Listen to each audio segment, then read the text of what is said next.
Hello, my dear listeners. Welcome to another episode of the Board Game Snobs. Quick note up top. There's going to be a first part in which me and Jerry discuss Moon Colony Bloodbath, and then there will be a second part. So, don't go nowhere, in which we interview a new listener, Michelle.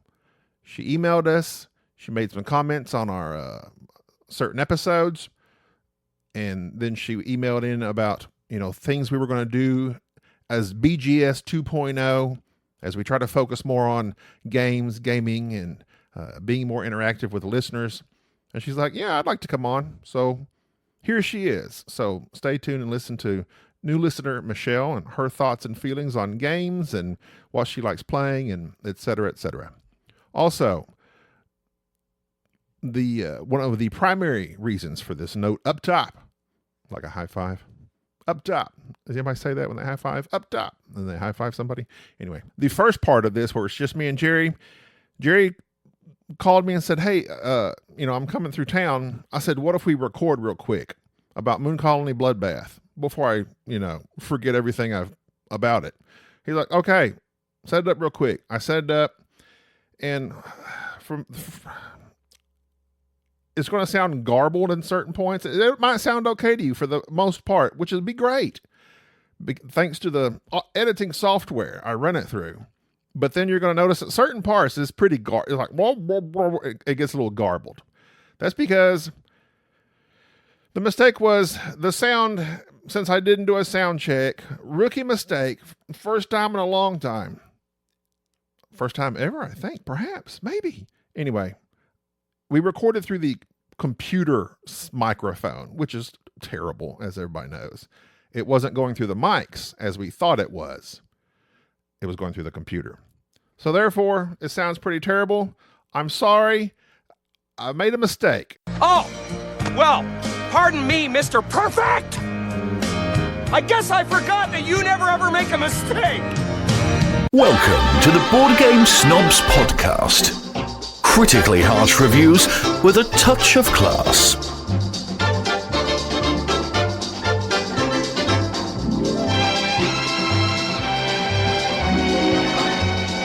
And go to myself.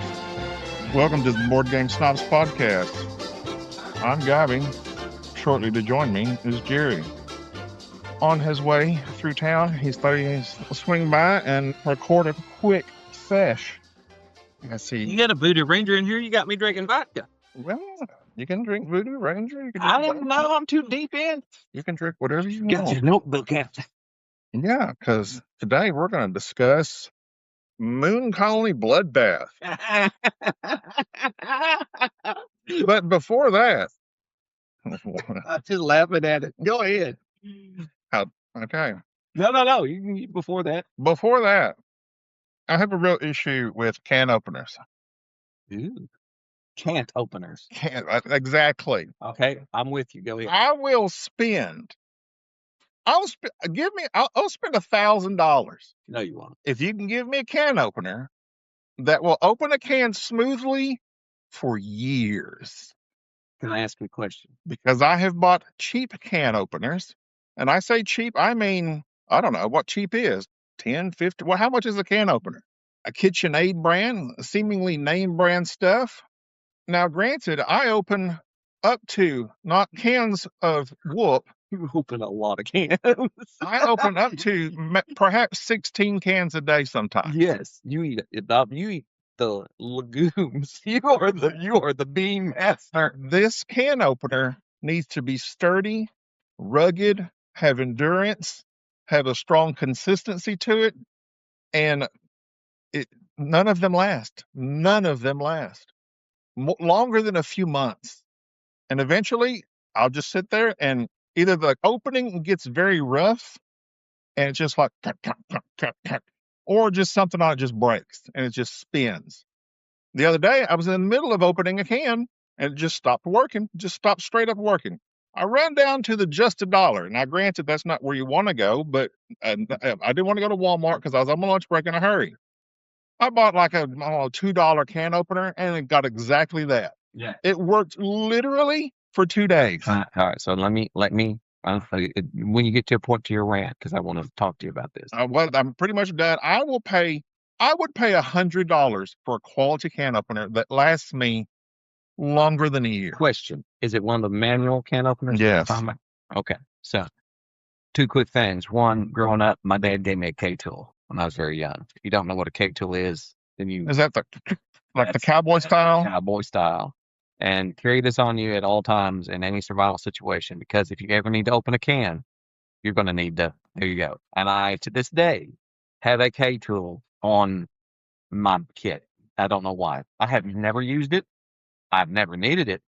But if I have an emergency, we need to get a can open. There you go. It also has Baldwin on it.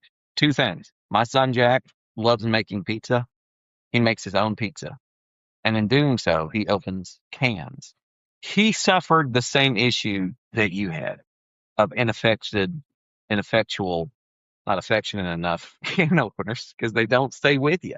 So we purchased in our home an electric can opener. Stands yay tall, black. I did not know how to operate it because I was so ignorant, because I was so Emmanuel. You just stick the can in there, click it in, push the button, it opens it. This thing has been a staple in our household. It's in our pantry next to all the cans. And so when you take down a can, you glance, no pull top, stick it there, push the button, comes off, boom. And I have heard zero complaints, nor have I been asked to open any cans since the purchase of this electric can opener. I do not feel like it was that expensive. I think it was, it seems like one of those items, because I am one of those people that loves buying item KitchenAid stuff. Like I'm thinking, oh, I need this roller or this thing. Little gadgets. I need this gadget. So I have to be very careful and get my wife's approval before purchasing a gadget. I did not purchase this gadget. My wife did. And so if my wife buys it, you know it's legit.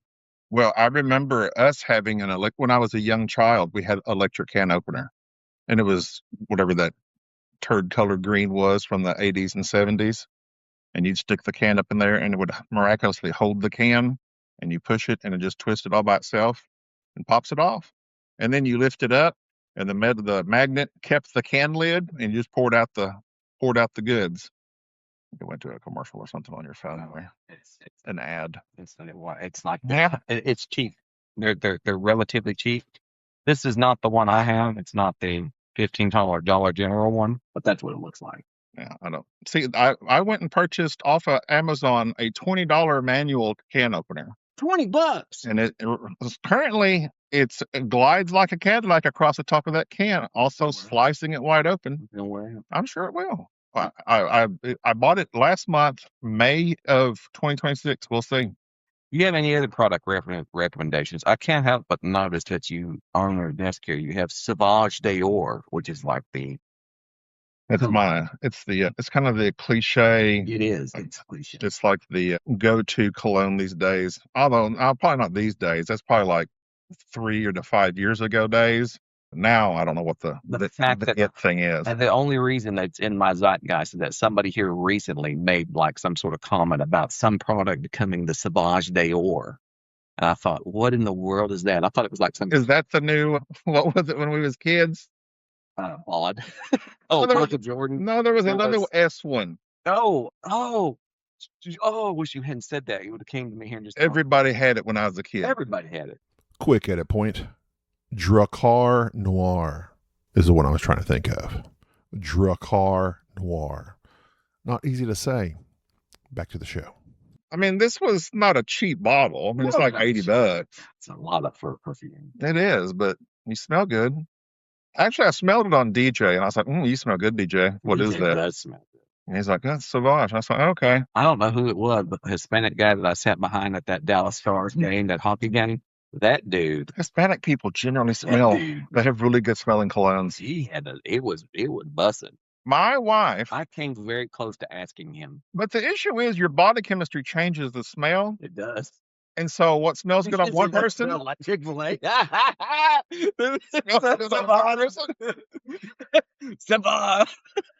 Gina, she will smell something on somebody. She's like, "Oh, I want you to get this. It smells good." Mixed Savage quarter pounder.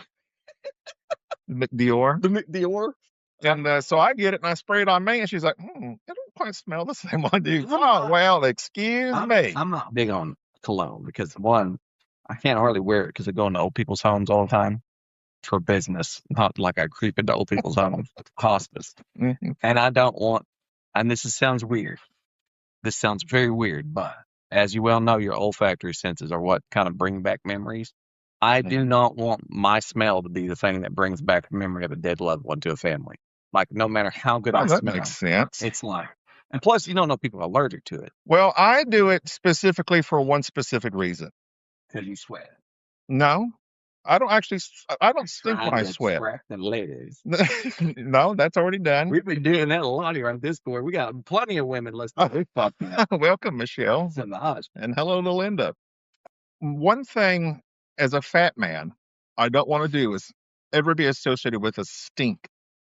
And fortunately, my wife has told me over the years, as has Sade, that for a large man, thankfully, I don't have a smell. I don't stink. But I don't want to stink. And also, I want to smell good. I want people to smell me. They're like, he smells. Not only does he not stink, he actually smells good.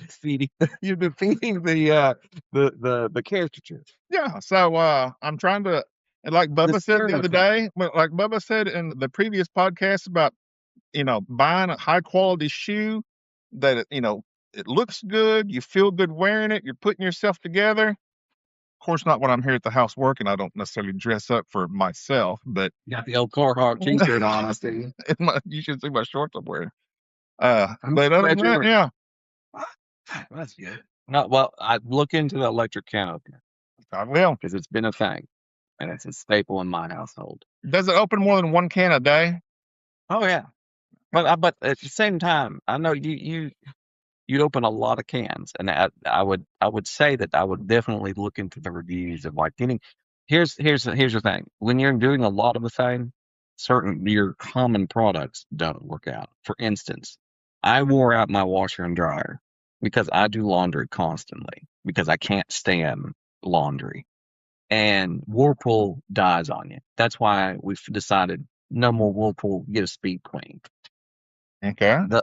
These are the types that you buy, the old school ones that don't have much electronics that you see in like laundromats. Yes, Those. I concur. Speed Queen. That sucker will. That is my queen.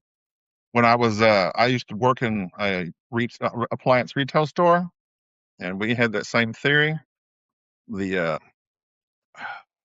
was always Whirlpool. Whirlpool was one of our go-tos, though. KitchenAid is also there. There's also, oh my God, it's the cheap one, General Electric. Yeah.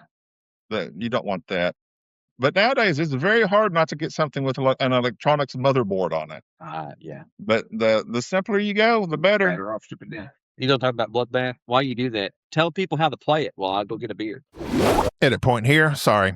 The recording, again, was not great. And also, neither was my explanation. So, while Jerry went to go get his drink, let me do it again. So, Moon Colony Bloodbath is about rival scientists building lunar colonies. Although, if you're a scientist on the moon, I guess it's just a colony, right? No need to call it lunar. Like Chinese people eating Chinese food. They just call it food, right? Anyway, I digress. So, you're trying to build up your colony, all in the meantime knowing that disaster is going to hit and things are going to go wrong. You're going to have malfunctioning robots, hunger, accidents, leaks, power failures, all types of stuff that will kill people and destroy buildings. And the goal is just to keep the most colonists alive longer than everyone else. The main thing is you have this shared progress deck that all players build and draw from. And cards are going to come out with work cards, trouble cards, and twist cards. The work cards, guess what? You quote unquote work. And with that work, you can mine, which is money. You can farm, which is food. You can research, which is drawing buildings. Build or restock boxes, which we found completely useless. And I actually don't think we even discussed that portion in our quick review of the game here, but Perhaps we will with Michelle. Trouble cards add deadly event cards to the deck. Twists add unique game variations. So your tableau building, you're building up your buildings and modifying actions. You generate resources and add people. You try to feed everything, feed everybody, and then events happen and kill people again and kill buildings. And then those buildings, once they're destroyed, can turn into people, which we kind of discussed as well. And so the game ends when one player's colony is completely wiped out, there's no people left, or the shared event deck reaches the final card. The player with the most surviving population wins. And now back to the previous recording. No. That's why I said you want to be the most efficient at losing, because you're all losing. That terminology confuses me. Okay. Because it's like the most efficient at losing. To me, that implies like you're trying to lose. You're like the best loser. You're the best loser. I can see And where you really, got you're that. trying to resist. But my point was, like, you're all losing. You want to be the most efficient at, well, I guess not losing. Yeah. You're correct. It's like the same. It's like the saying this weekend, or let's go to, no, it's next weekend. It drives me insane. If I go, let's go to next weekend. So today is Thursday. Next weekend, to the vast majority of people, are going to think this coming Saturday and Sunday. Well, they're fools. I always think the next weekend. Correct. I leapfrog the current weekend. I've had this conversation with many people who, when they'll go, let's get together next weekend, I'd be like, wait a minute. There's this coming weekend, and then there's the next weekend. Correct. I understand that I am alone in this way of thinking. Well, there's two of us at least. I know. When I say next weekend, I mean the one after this coming I'm one. sure I infected you with that. No, I've always been this way. Red pill you? You may have. Black pill you? Because if I mean this You weekend, feel I will say this weekend. A weekend pilled you. Yes, I know. This weekend. What would the weekend pill look like? Double dose of something. I don't know what. I don't understand what pills are. I don't know. That's a Matrix thing. It's a 20-year-old reference, and people are still making it. Love it. I love making old references. Morpheus. So, Moon Colony Bloodbath, as you so described it, I think this game would have been fine if it had not. Okay, here's the biggest issue with games like this. They get hot. People start talking about them. They're on the hot list. People get them. This game is not designed for gamers. This game is a family level game. I'm withholding my deeper thoughts on this game until I get to play it with my kids, because I think this would be a neat little game to play with my kids. To go, here, let me teach you deck building. Oh, and your stuff's going to get taken away and you die, and it's very simplistic. It's the next step up from Sorry in a lot of ways. You're just flipping a card and something's going to happen. I also forgot to mention that the part of the whole process is you have up to a card that will say basically work, and then you choose one of like a handful of options, 6 or 7 options. You can you're seeding a deck, a common deck, that in the top of it's getting flipped off, and it's saying this is what happens, and you can work 4 times basically throughout the game. And those 4 work actions are like play a card, get rid of something, produce something. That's essentially all that you're doing. You're building up your hand, or throwing stuff into the common deck, or putting something in your tableau. I think this is a great entry-level game, family-level game. But the problem is that it's gotten popular. Gamers think from the artwork and the publisher and what they hear about it that it's like a gamer's game. And it's not a gamer's game. I was bored with it. I think that I will love playing this with my kids, though. I think this will be a good one for your kids. Yeah, and I have heard that in most reviews, it seems like people either kind of love this game or hate it. Jason hated it. Yeah, one of our folks we was with, Jason Gotro. Gotro is a cook and a half. Did not want to play this game. He despised this game. He said, and he kept acting like he was surprised it lasted, longer than 15 minutes. We can hang on to stuff. We will not let stuff go. And yeah, because whenever you build basically, yeah. So when you work, you're going to build buildings, or you can add people, you can add money, and then you use that money to buy the buildings that ends up being people, because when a building's destroyed, it's worth 10 people. Then you get those people, and then cards flip over and say, kill those people. So then you kill some amount of people. And that was my problem with this game, is it just felt like flipping cards and reacting to those cards, which that's what you're doing. It's Sorry. And yeah. It's the next step up from Sorry. And there's sometimes it's like, well, like you often say about certain games, it's like there's only really one course of action to take. Right. That would be sensible in this scenario, and that's the one you do. So it's not much of a game there. people will enjoy this, I think, with your family. It's a lighter family weight game that I'll be interested to play this with my kids and see if they like it. I feel like it's trying to be like the new Galaxy Trucker, where Galaxy Trucker's like you build up this truck just to get destroyed. First off, shout out to Blattle Chevatel. Oh, first off, great name. Secondly, is that it? Blattle Chevatel. Chevatel? Yes, I'm a big Blattle Chevatel fan. Go ahead and Are you? I love Blattle. What's another one? He's the dude that did all the Dungeon Pet games. Blattle Chevatel. He did the. Do you have to say both of his first and last name each time? I'm not just going to call him Blattle. He's the guy that did the Codenames Right. or Codenames. Oh. Blattle, you don't know I know his name, but it's just weird the way you're saying it. It's Blattle Chevatel. It's no, okay, so that's where you're throwing me. There's no L at the end of Vlada. Blattle Chevatel. Vlada Chevatel. Blattle Chevatel. Where is he from? The Czech? He's Czech. He's Czech. He's over there. He's over there with the Portal Games guys. Vlad. But Vlad, that Galaxy Trucker is way heavier, and Galaxy Trucker is the OP game. Like, I love Galaxy Trucker. Never played it. We got it for free one time at one of our. I know. I think you have my copy that I've never played because you wouldn't want to play it. They sent it. It was one of those free BGG games, which to me is always kind of a red flag. It's like, oh, I don't know. I know that now because I know Galaxy Trucker, but that was old. Like it was already old when we got it for free. And then they eventually gave out Wingspan because like everybody has a copy of Wingspan, but Wingspan is like a legitimate hit. So Galaxy Trucker was a legitimate hit. Yeah, I know, but it's the same thing with that though. People hate that game though because it's like people hate some people. There's an app. There's always going to be something. It's bipolarizing. They need to remove one of the poles.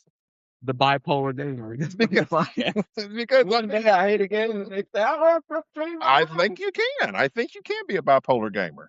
And lots of people don't like Galaxy Trucker because I work so hard building this truck. It's like, no, you're not. No, Putting pieces on a game board. It's one of the few tile lane games I like. And then eventually it's going to get. It's not will it. It's not if it will. Oh wait, it's not if. It's will. It's wait. Yes, that's right. If it's will. What's Will been up to? It's not if. It's will. It's not if. It's when it gets destroyed. And that's the way Moon Colony is. You have a little bit of time to build your buildings and build this tableau. And you at one point felt very comfortable with yours, and everybody did. I got comfortable. And then boom, they're all gone. Killed my people. Robots and I don't know, moon tornadoes. We brought up Galaxy tornadoes. Well, one just hit, a couple after this. One hit San Antonio. What? A tornado. A moon tornado. A moon tornado hit San Antonio. When? A bunch of people showing their butts, just going in a circle. Like a couple weeks ago. Shut Up and Sit Down did a review of Galaxy Trucker way back in the day. If you were real Shut Up and Sit Down, I'm talking about Quinn's and Paul. That's what introduced me to it.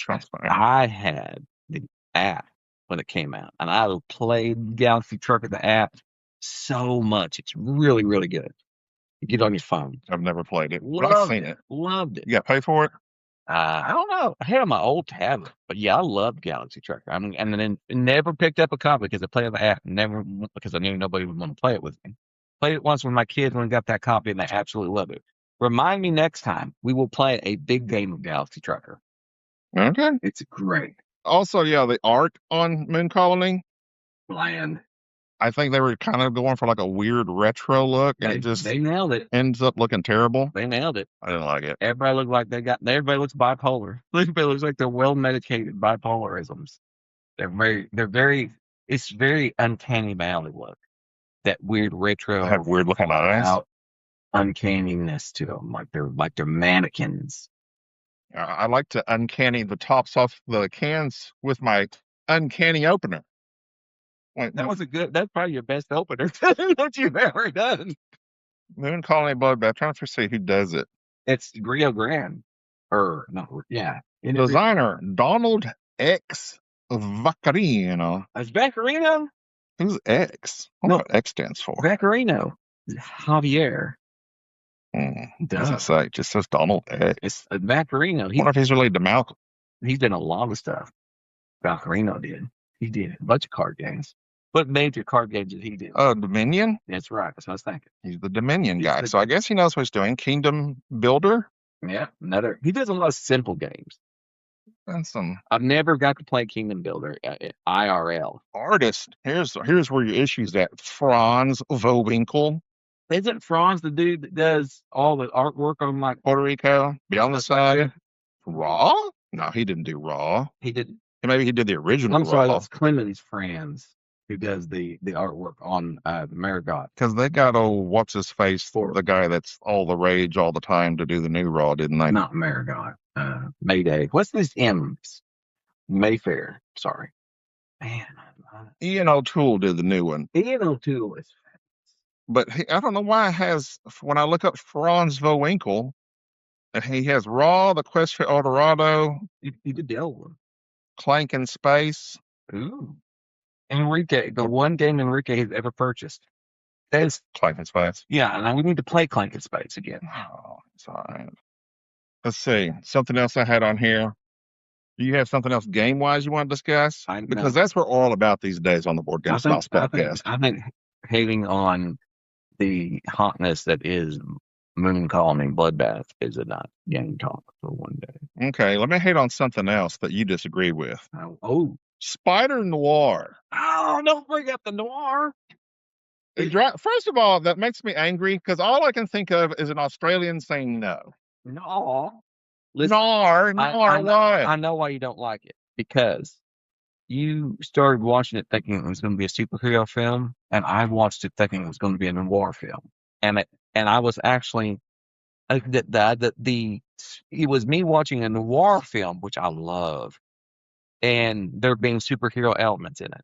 They should have made that clear to everybody that this is not a superhero film. This is noir, and it happens to have this universe stuff in it. I mean, I think it's in the name. So plus I was familiar with the character only from Spiders Across the Universe. The multiverse. Spider-Man. Don't make me correct you, even though I'm not a Marvel guy. Multiverse. And I thought he was hilarious in that. This, not funny, boring. It didn't matter. It didn't matter if you watch it in black and white. You can pretend it's an old movie. I hate that. It's just kitschy to me. Like it's in color. Watch it in color. We're in the modern world. Oh no! You can't retroactively pretend this was old. This is like a Humphrey Bogart movie. No, that's not the. No, I'd watch it. Oh my! I'd rather watch a Humphrey Bogart movie any day. You're gonna get torn up over Spider Noir. Torn up by our Discord, because we have a lot of film critics in our Discord, and they understand why you would do a film in black and white. Mind you, Oppenheimer, vast stretches of it was in black and white. Why? Because black and white, the contrast of it. First off, we do not have time for me to go on about 5 minutes color and black and whiteness in movies, because what will end up happening. I'm glad you said and whiteness, because I will then get onto my tangent about one of the greatest films ever produced in terms of color and presentation. There has never been a film like it. It is the absolute pinnacle. Was it in color or in black and white? It was in color. The pinnacle of movie making at the time, as it is now. There has never been a movie like it. There will never be a movie in the future anywhere in comparison. And if you can name the film I'm talking about, it has the most vibrant, not only color palette, but presentation. And one of the absolute Avatar. Freaking no CGI. Absolute best film. Spartacus. That's what we always talk about. No. It's a modern. Schindler's List. Modern. And modern. Color. Modern how modern? Color. The last 20 years? Yeah. Actually, no, probably 25. Probably a little later than that. I'm sorry. Go ahead. This was 2026, all year 2000. Okay, no, 2000. Has Al Pacino in it. It's 1990. 36 years ago. Mm-hmm. Al Pacino. Scent of a Woman. No, I'm talking about it is obviously insane. Had Madonna, Warren Beatty, Dustin Hoffman. Oh, Dick Tracy. Absolutely. Yep. From a technical standpoint. And if you want to go down a rabbit hole and you feel that you're some sort of film critic, look up a Dick Tracy film, the color palette, and why that film is unique. That is a absolute, the history behind that 1990 movie is insane. And that show is nothing. There will never be anything like Dick Tracy. That was one of my favorite movies growing up. I used to have all those characters. I did too. I hate my mother for making me sell them. I hate her. I had them Hate her. up until not too long ago. Who'd you have? I had Dick Tracy, of course, but I had Flat Top or Flathead. Flat Top. I had Prune Face. Prune Face and the rodent, the rat, whoever Al Pacino was. Al Pacino was like a rat guy. Yeah, go ahead. I'm blanking all of a sudden. But I had him. Yeah, I had those three. Prune Face. And Prune Face kind of creeped me out. Those were peak action figures, by the way. They don't make stuff like that anymore. Those were insanely good. Yeah, no, that was a good color film. But Spider Noir is a noir film. I understand why you don't like it. And I'm glad I didn't listen to you, because after I started listening to music, I realized it wasn't even interesting. There was no chemistry between any of those actors other than maybe the guy you like. Yeah. What's his name? Ragnall. Grumhall Gleason's dad. Oh my God, yeah, that guy. Gleason and Nick Cage. I thoroughly enjoyed the femme fatale. God, the reporter guy, Lamorne Morris. I like him in New Girl. I just don't think he's funny. Now, I'm not saying it was forced humor. Their chemistry was awful. His secretary, she was okay. It was boring to me. No, that's not it. I like noir. No, you don't like that. I like that. You always tell me what I like. You don't. Because you end up saying, I'm a Maltese Falcon guy through and through. Whatever. I just watched Casablanca the other day for the love of it. Ew. That's a good movie. Oh my God. Racist. Well, I mean, they were all racist. They were fighting the Germans. What do you expect? What? The Germans. So it's okay? But no, I understand why you didn't like Spider Noir. I did enjoy it. It will be one of those. I wish that they would do more stuff like that, but let people know what to expect. And Nick Cage he's getting a little old. Nick Cage will always be Nick Cage. I hope he makes movies until the day he dies. He can be 80. He can be 80, but you can't be a spider character. I love the whole. I have a deep affection. I do too. But it was kind of like watching Robert De Niro and The Irishman. No, nothing like that. It was kind of like watching because Nick Cage adds his own stuff to everything. The biggest crime that was ever committed in the superhero universe of stories, the biggest crime for which they will never atone for, is the fact that they had Nick Cage cast to be Superman, and they didn't go through with it. Oh, he don't have the look of Superman. I don't care. That would have been amazing. We would still talk. We would still be talking about it to this very day if they had. Yes. Because Nick Cage is the complete opposite of what you expect in Hollywood. The kryptonite. That's exactly the kryptonite. He is pranking all of Hollywood, and we're all in on the joke. I love Nick Cage. I love Nick Cage too. I just did not like this show. Just because I love somebody doesn't mean I'm gonna like everything they do. Rarely do I binge something. I wanted to like this show. I literally made it into 5 episodes of a show I could not stand. I was so bored. I forced myself through it. However, all you listening, watch Sheep Detectives. It's on Prime. My kids watch that. It's absolutely just a precious movie. My kids watch that, and then immediately when I come home, they said, "Listen to this sheep and tell us if you know who the voice is." Yes, I go, "It's Patrick Stewart." How'd you know? It's like, because I grew up. Patrick Stewart was my father from 1989 to 1999. Yes, he was a long time. Detectives also, Agent Cam reactivated. But that's our thoughts on Moon Colony Space Bloodbath. And now for our listener interview with new listener, Michelle.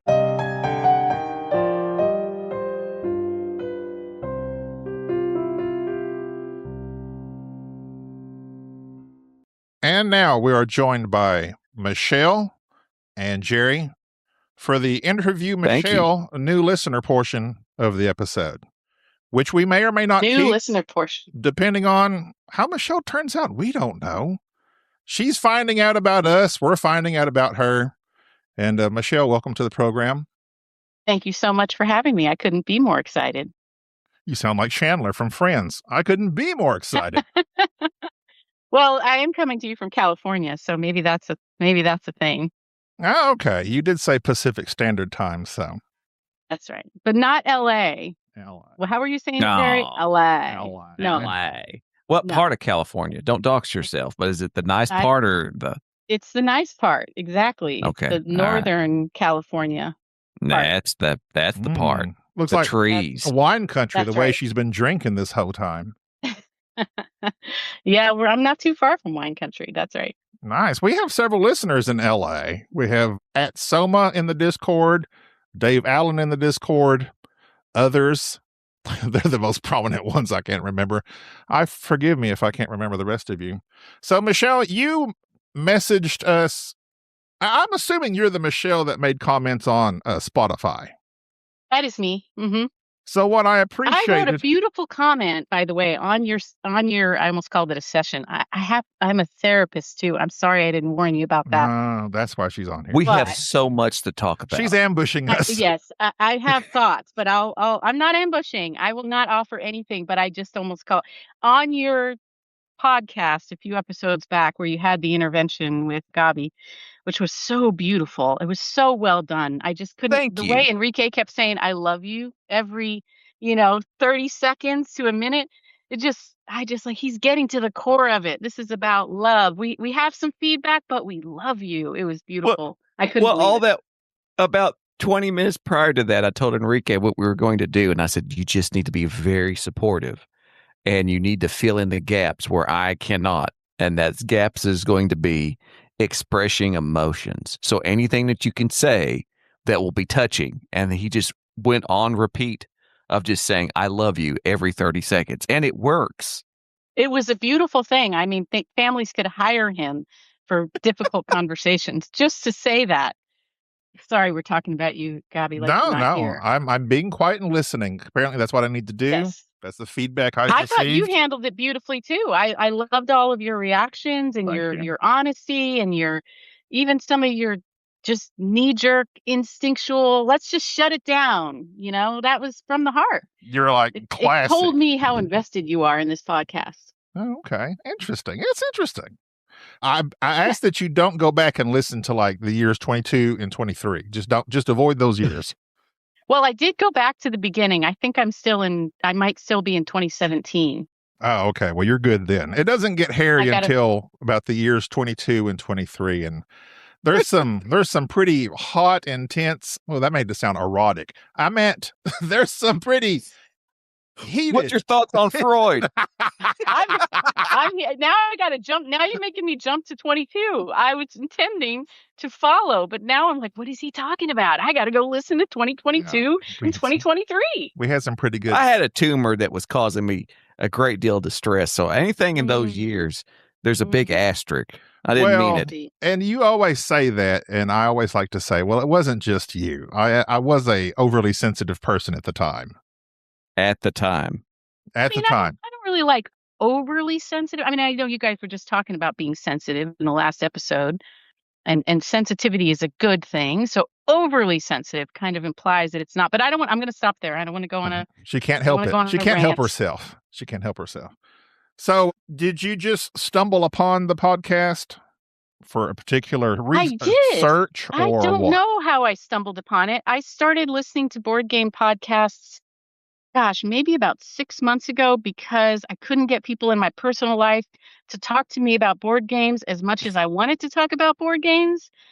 And so podcasts are kind of like a conversation. I just happen to be doing all the listening, which I'm used to, so that's okay. And then y'all were recommended to me, I think by the algorithm. They're like, she's probably going to like these guys. And then my second or third episode was the intervention. And I was like, this is great, because if they didn't go back to talking about board games, I'm not sure how long I would have hung in. And B, this is one of the most incredible conversations I've ever heard a group of men have. It was so impressive. And it just hooked me. I'm like, I'm in. Interesting. Very nice. Well, see, we're being studied by therapists everywhere. I have a feeling like they're going to take this podcast and it be something that counselors and therapists everywhere listen to and get examples from and go, this is what not to do. This is what a toxic relationship will, codependence. I don't think so, but more to come. More to come. More to come. Yeah, your first comment was on our episode 114 Pan Am discussion. You said the game discussion was interesting, but man, that was a painful search for when game discussion actually started. And why was one guy so frustrated to hear the game described? Kind of weird for a podcast about board games. Okay, I forgot about that. I forgot about that. That's an accurate description, though. So what I didn't. But what I hate, Michelle, is if you, as I'm sure you have in your, I think when you emailed us, you said you got into board gaming about 3 years ago. Is that correct? Yes, I fell down the rabbit hole. And we'll go back to that here in a second. But so in those 3 years, I'm sure you've listened to other board game podcasts. For me personally, and Jerry gripes about it too, but I generally, when I'm listening for a game, I've already played the game, and I do what Jerry often says, like I go back and listen to podcasts oftentimes to see what others have thought about a game I've already played, kind of to just fortify my own thoughts on it. Like I already know how I feel, but let's see if my favorite podcast or this other podcast kind of feels the same way. And so then oftentimes their game description just bores me to tears. It's the most boring part of most podcasts to me, board gaming podcasts. I have yet to find somebody that does it interestingly. Jerry kind of does a brief overview, and I'm sure he'll tell you he's the best game descriptionist. But so that's why when it comes to board game descriptions and like, Secret Cabal, they'll go back and they're like, he pre-records it and does the whole thing. And that might be the way to go. But to me, it's just the most boring part because I already know how to play the game. I just want to hear their thoughts on it. But that's me approaching it from my narrow point of view of a board game podcast. I mean, I think you're on something because the ones where they go in, they spend like literally 2 or 3 minutes explaining the game. That's a little much for me, especially if it sounds really formulaic. I think I know the one you're talking. It's, they've got their system and they're sort of almost droning on about it. You know what I mean? The way they talk about the rules, that's too much. But a little something, because chances of me having played every game you guys have played, I mean, at this point, they're fair and Midland. There's a lot of games I haven't played, but it's a little context. I think a little context is helpful. Like this is a co-op game, 2 to 5 players with a hidden traitor. You guys were just talking about Nemesis. Something to give, it's played in rounds or there's worker placement or I don't know, something to ground me in what is it that we're talking about here. But I agree. The big long diatribe about what this game is and the rules and the rounds and et cetera, that's too much. I tend to go on how it makes you feel. And I think that to me, the best description of a game is basically trying to encapsulate how it makes you feel. It's kind of like if you're trying to describe a book that you've read to somebody, you kind of give a synopsis of the storyline, but you kind of want to know, is this going to make you feel emotional because it's a horror? Is it a fantasy book and it's adventurous? You just want to get the overall feeling of it across. And I think that's the easiest thing to do, or the most beneficial thing to do with trying to describe a game is try to get across the idea of how you're going to feel while playing the game rather than just trying to drone on about the various mechanics, because most people can't picture that in their mind or get a good feeling for it anyways from that. When it impart the vibe that you're going to, what's the vibe of this game going to be like? Exactly. I'm all about the vibe. So speaking of which, in your email to us about what will we discuss, one of the things you mentioned was archetypes of gaming. And in there, you said, as I try to clumsily get to it, the min-maxer, the storyteller, board game player archetypes. The social gamer. Yeah. So when you got to because like you said, I think most everyone is kind of just a mix depending on mood and all that type of stuff. Like maybe I'm in the mood for this, I'm in the mood for that, or, certain circumstances call for a party game. You don't really have much of a choice there. Before I get to what I feel, do you have a particular one of those archetypes you feel that you are? I can say what I'm not most of the time, for sure. I'm not a rules lawyer usually, although I can be, especially if it impacts me considerably late game. Then I'm going to get the book out and we're going to figure this out. So I can be, but usually not.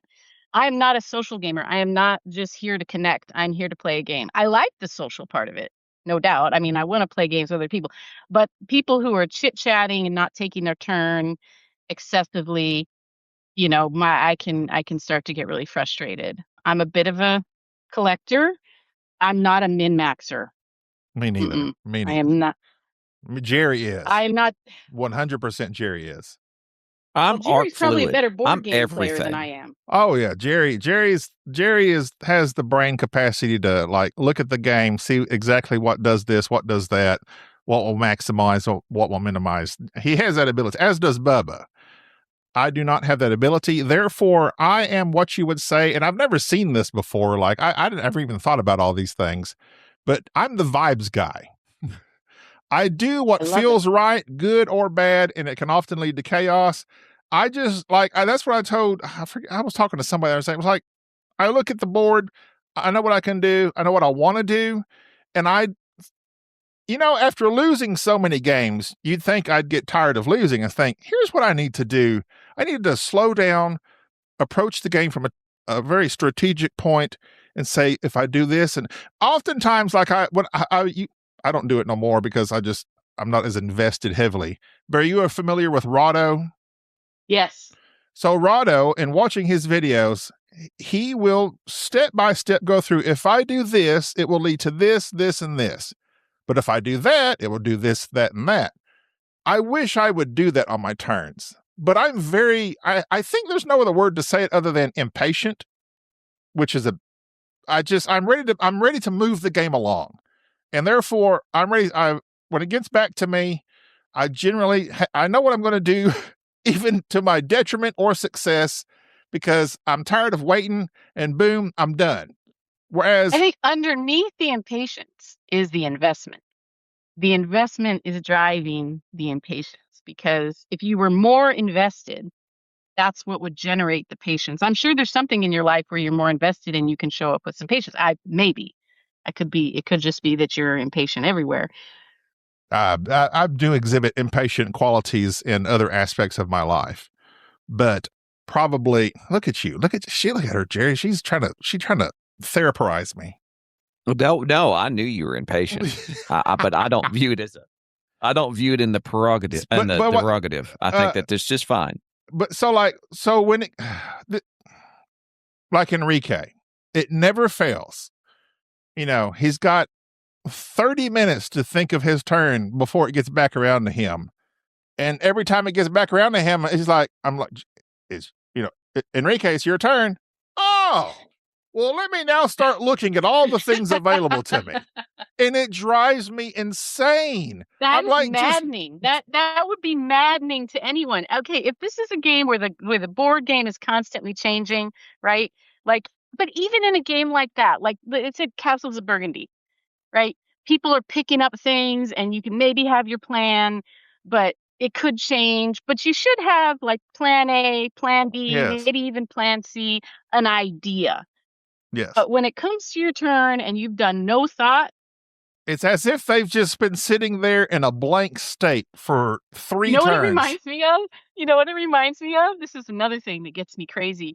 It doesn't happen so much anymore, but back in the day, but it still happens. People who are at the grocery store and they're checking out, and the person is running their groceries through, and the person says, "Okay, that'll be $43.95," and they go, "Oh," and they pull out their purse. Like, how did you think this transaction was going to end? Where did you think we were going? I have just now realized you were going to have to give them some. I'm sorry. You're fine. You cut out there for a little bit, but I 100% agree. And me and my wife have been married for 27 years, It never fails. Never, never, never fails. We pull up to the house late at night.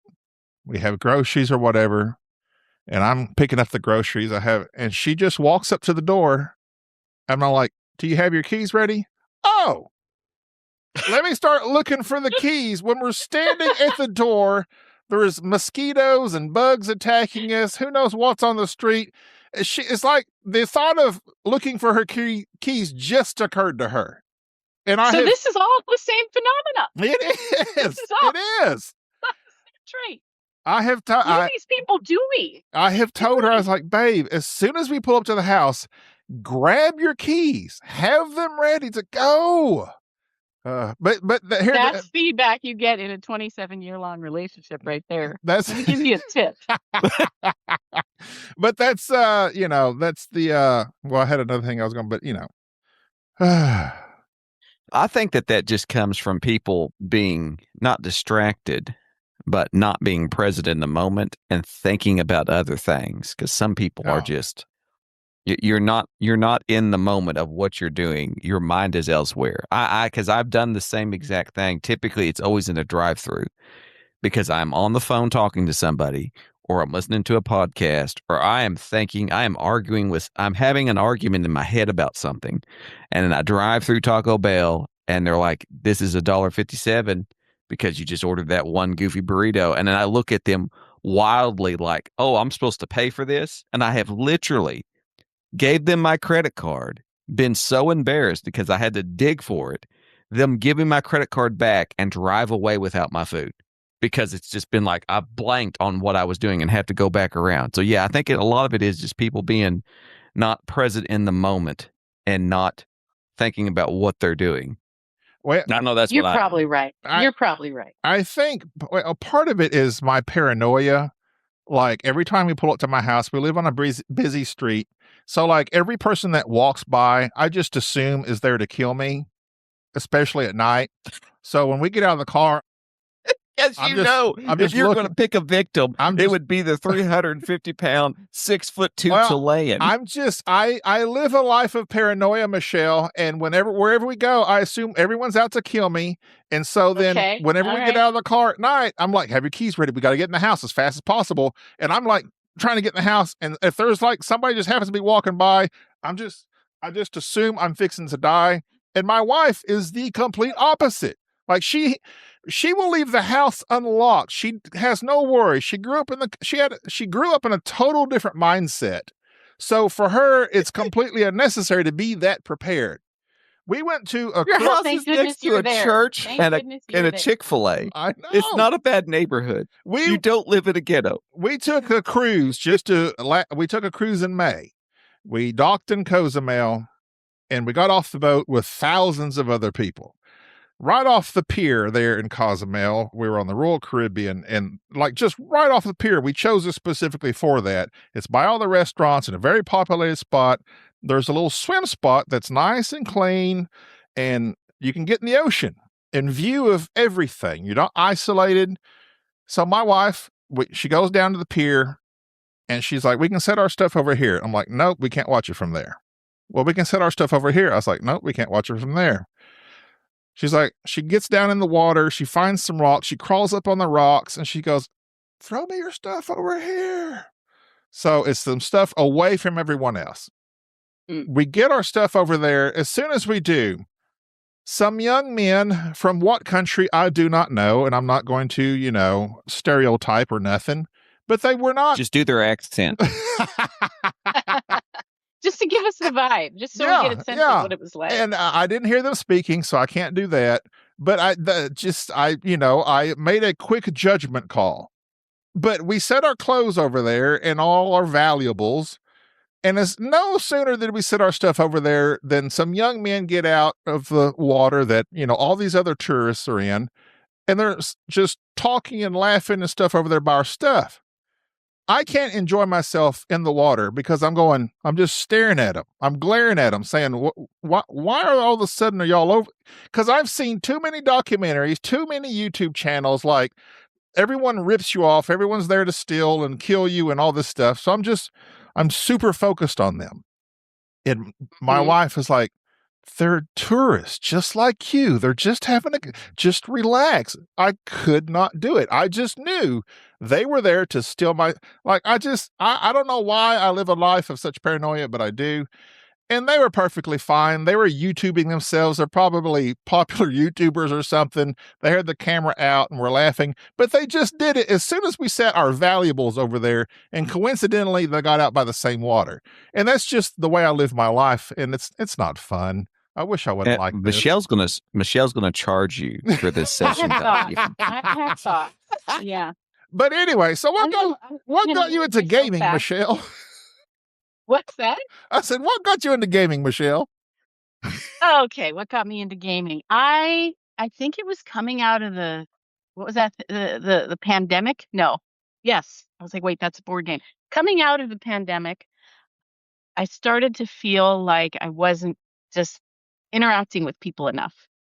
And I was trying to figure out and I like board games. I've always liked board games. Even when I was a kid, I couldn't get the grown-ups to play board games with me as much as I wanted to play them. And so somehow this came, I don't know how, I don't remember how this came into my head. And me being me, I said, I'm going to start a board game group. I'm going to form a board game group in our town here, which I did. And now we get about 30 people every month. And then I found another board game group in the town over and we merged. So now we're this county board game group. And we have board game events probably every week.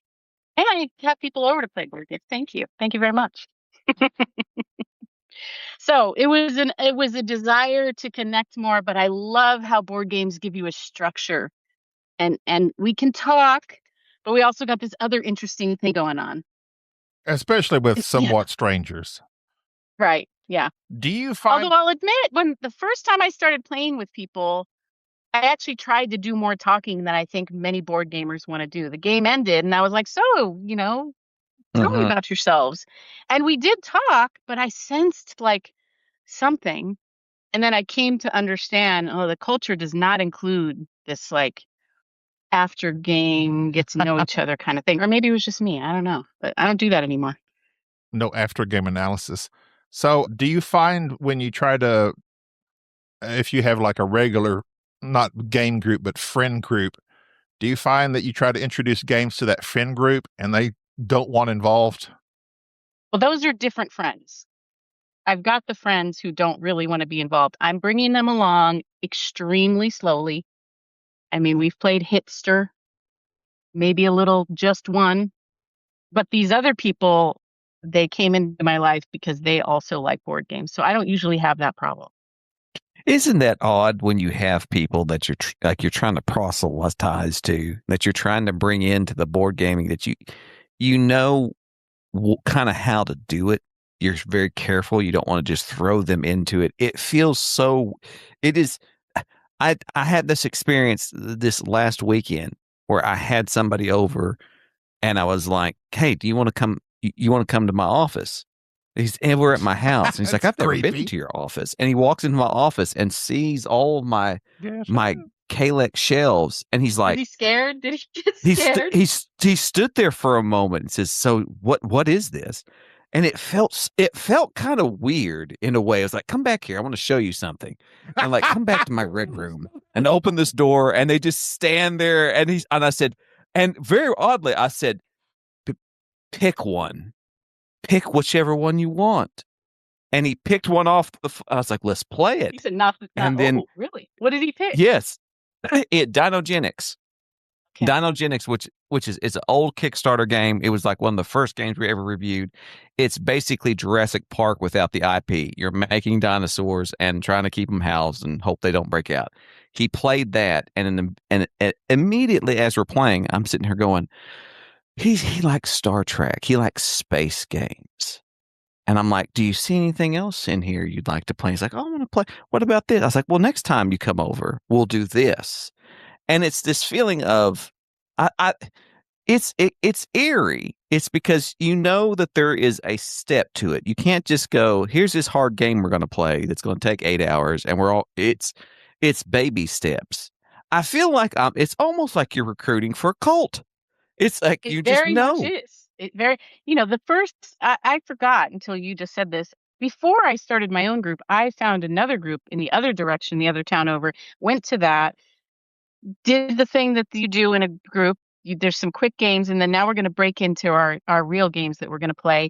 And I was trying to figure out which way to go. And some folks were starting up viticulture, which I know you guys, I think one of you is a fan of. And then I looked at that and was like, and I ended up going in the other direction, playing with these other folks. And I don't remember what I played, but it wasn't viticulture. I remember Skull was one of them. And I remember leaving that night saying, thank God I didn't end up at that table with those people that played that game that took all night. So I wasn't there yet. I was still green. I was still naive to the. And what's so odd about it is that I have found that games that over a decade ago that I purchased and was like, oh, this is too much, or I don't care for it, and I sold them. A decade later, I've purchased them and been like, no, this game is fire. Because I'm here now. And it's a very odd, I don't know any other, I'm sure there is, but there's I don't know really any other hobby where there's such this weird dynamic in not only the archetypes of the players and the types of games, but also just the progression of it. It's super odd. You guys were complaining about rule books that were more than, I want to say, 5 pages long. So I went back, right? And you guys, if the rule book, I think Gabi was saying, if it's more than 5-6 pages long, I'm out. It was, and I was like, there's been an evolution here. Yes. Because I'd listened to some of the newer ones, and I knew that you were in rule books that were more than 5 or 6 pages long.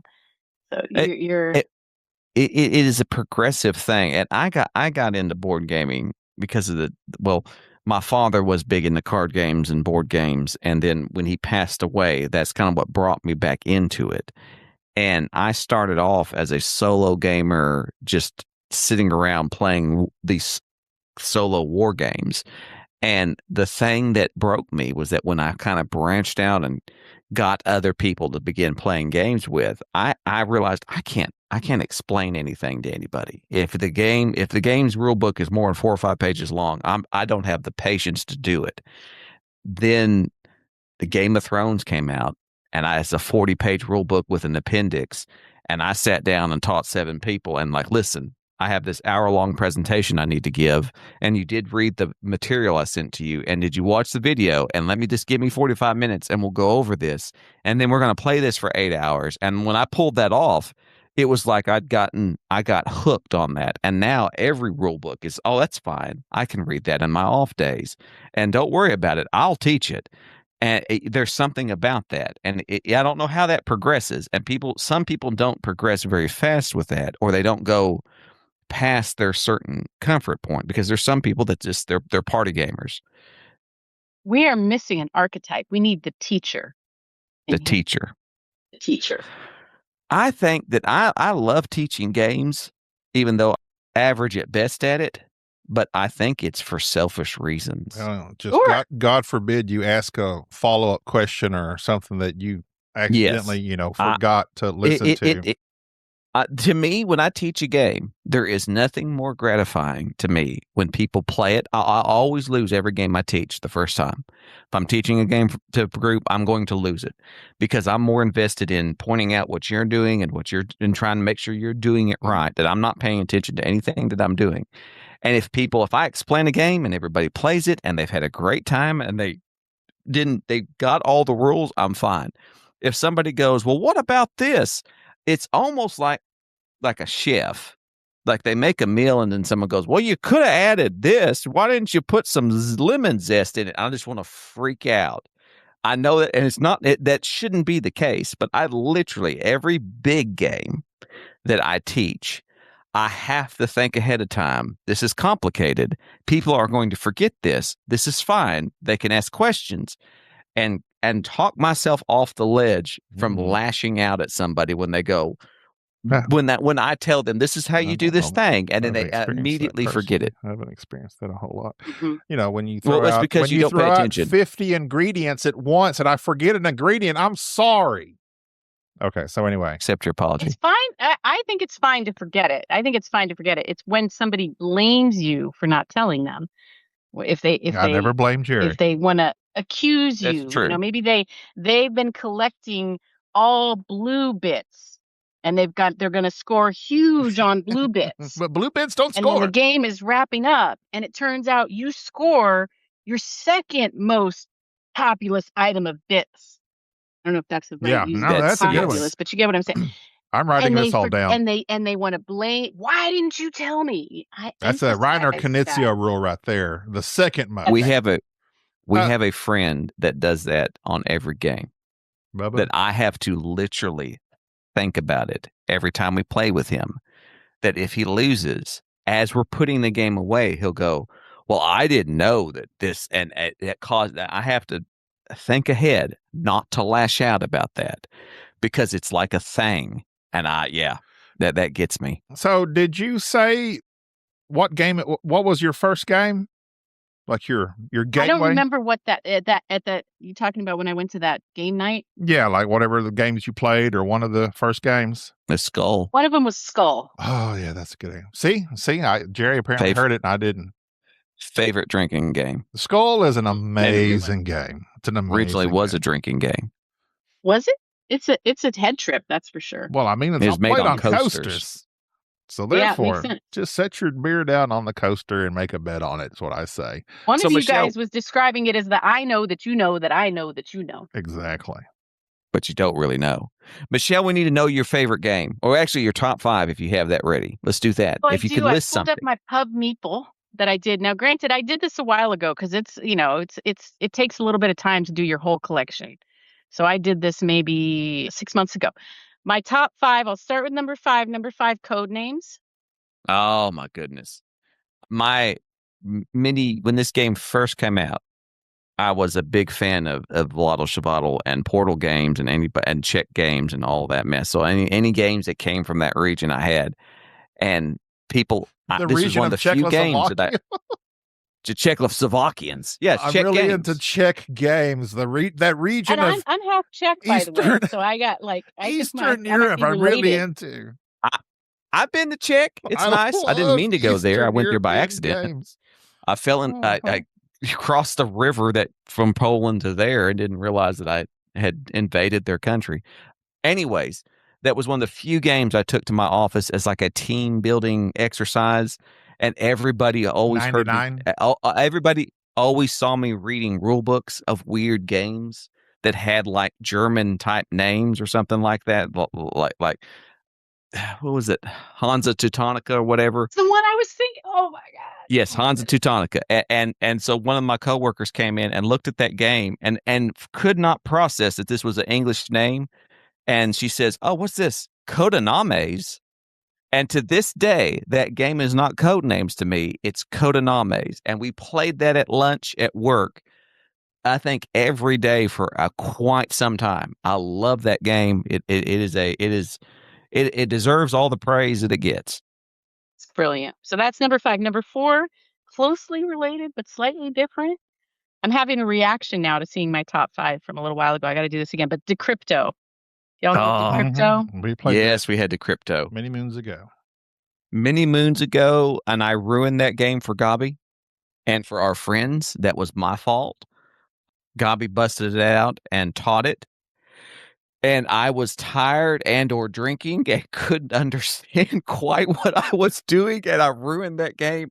And so Gabi's ill will towards that game is my fault, and I firmly believe I ruined that game for our group. Yeah, it was. Yes. It's Is a that true, solid. Bobby? It's a solid game. It was a solid game, but we played it once or twice, and then Jerry ruined it, and I was like, I'm selling it. Yes, 'Cause that's here, my fault. The problem That's a is, sad It's a story good for you. game. It's a good it's game. a solid game, but since Jerry basically is my game group, him and Enrique, it's like if Jerry doesn't like it, the other, like when I mentioned trying to play games with other folks in your life that aren't gamers, but you enjoy games so much, and it's like, conversation's a little slow. Let's play a game.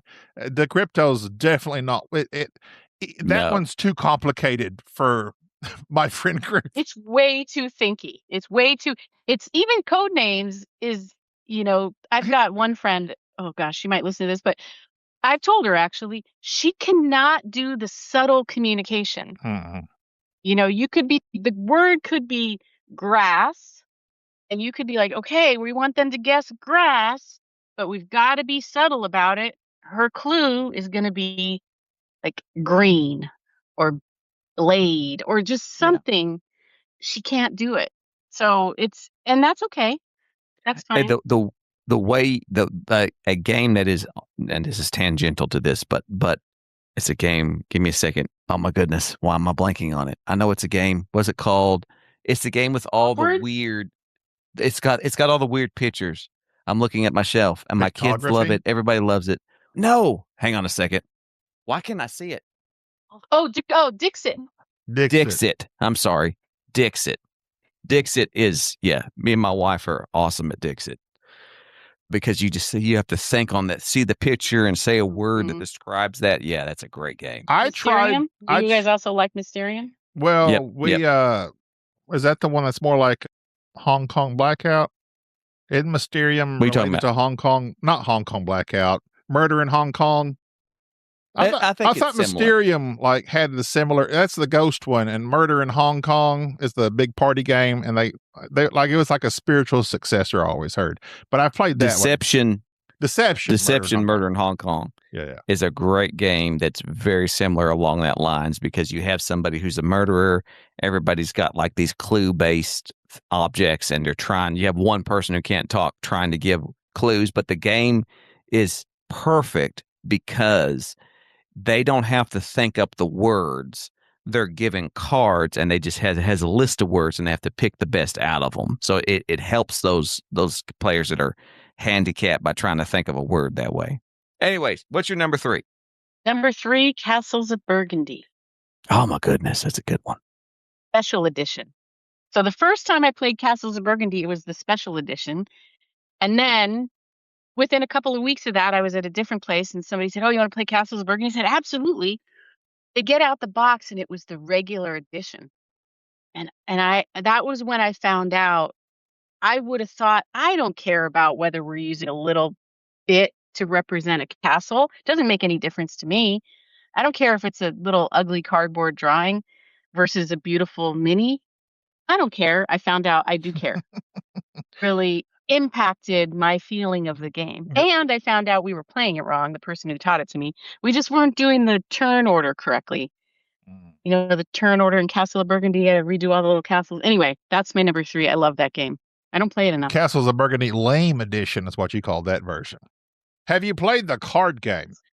I have. It didn't take. Oh, it's a good solo. You love it? Solo. I love it as a solo game. Okay. But I didn't play it as a solo game. Even as tiny as those cards are, even as a solo game, it still takes up the whole table. It's insane. Stefan Feld still, he's a great designer. He's okay. Still a great designer. He's okay.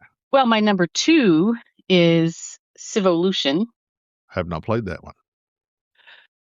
Is that the new one I'm thinking of? I hear it's like pretty complicated, right? Not for you all, but yes.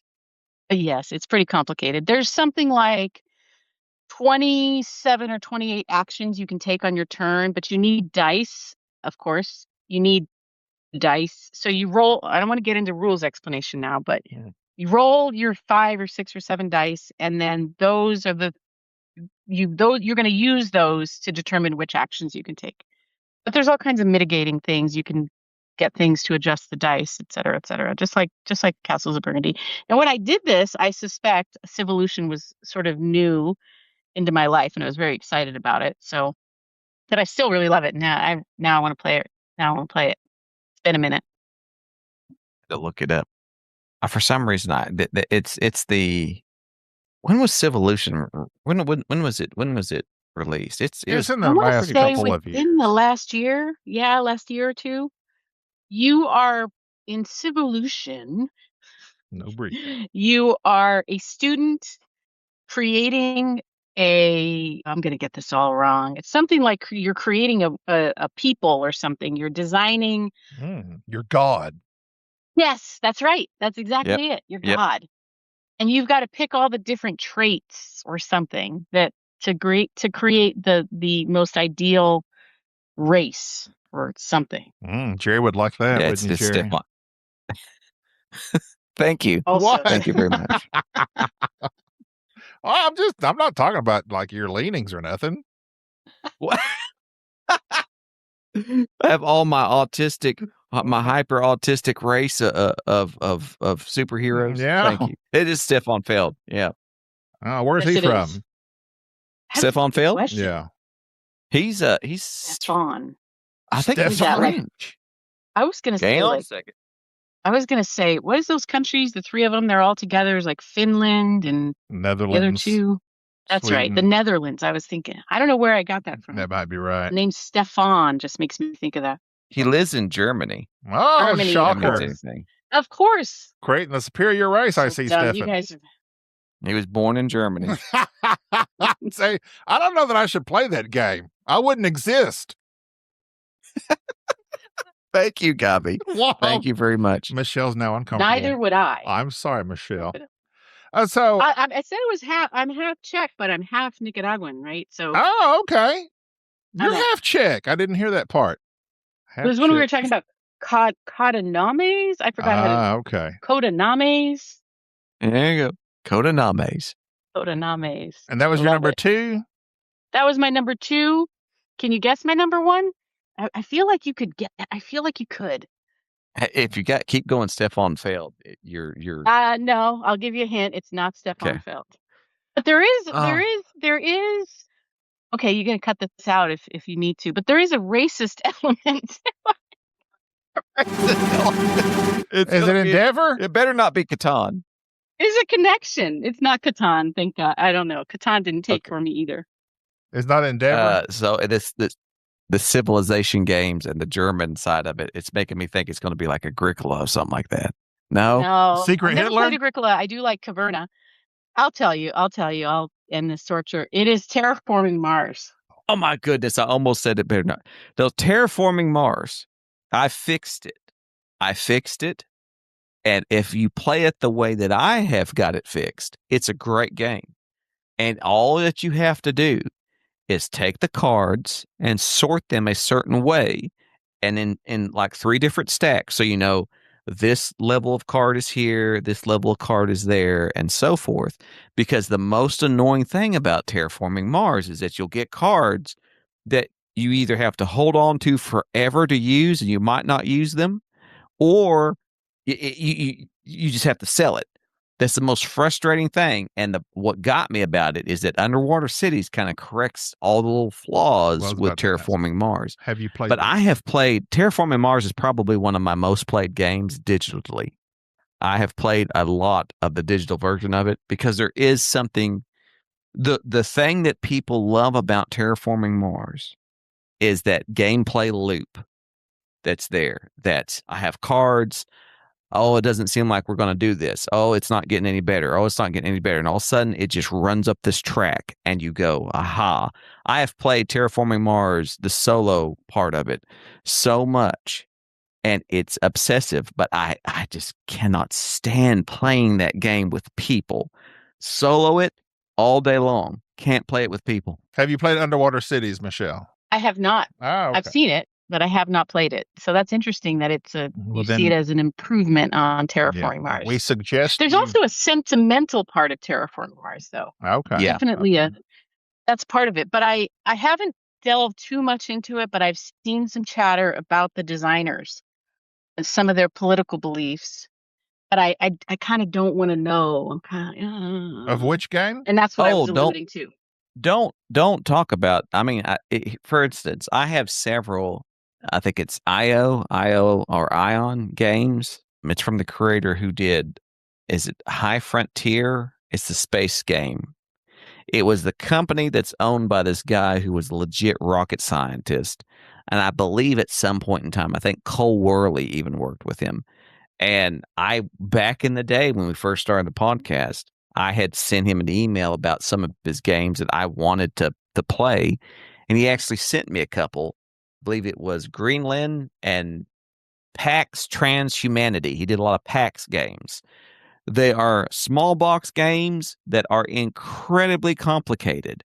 And I had no idea regarding his he apparently was quite problematic in the board game community at the time because of his political beliefs or things that he said. There was something going on at the time. Sounds But I familiar. I remember- might have read a little bit about this guy. There's always something going on, and I just we had a website at the time, and I fancied myself to be a writer, and I did written reviews of board games before I realized that I'm terrible at writing, and I shouldn't write.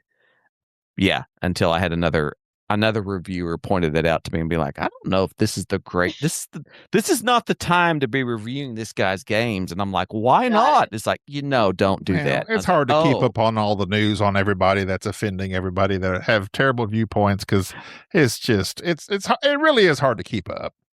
As somebody who has terrible viewpoints and offends everybody, I just do the podcast, and Gabi just cuts out all the terrible things that I say. It's a beautiful thing right there. It works great.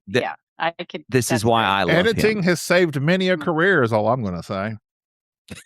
So, Michelle, it's all in fun. What about? We just like to have fun here. Let's see. So I said we might ask you about your personal life. Is there anything you would like to share? Like, I mean, are you a family woman? Are you single? I mean, do you want to go into any of that? You've got drums behind you. Just to get to know you personally. They're not my drums. They are not my drums. So my guy is a drummer. Okay. He's in a couple of bands. What band? Oh my goodness, he's in a band? He's not. They're not, He's an artist. Are you supporting him financially? That's his weekend thing. He is not a drummer by trade. He's an accountant by trade. Okay. Who semi-reluctantly plays board games. When I met him, he owned Agricola. But this was before I went down the rabbit hole. No wonder he doesn't like board games. And so he will play, and definitely once a month for sure. He has to, and he will. And other times he'll play, but he's like, I've just played my third or fourth game of TI this past weekend. And I've been trying to get him to think about it, and no way, no how. But I might be done with TI. Speaking of impatience, I just, toward the end, hour 11, 12. Good. Yep. I start having a really hard time caring. And when people start delaying their turn, stalling. Yep.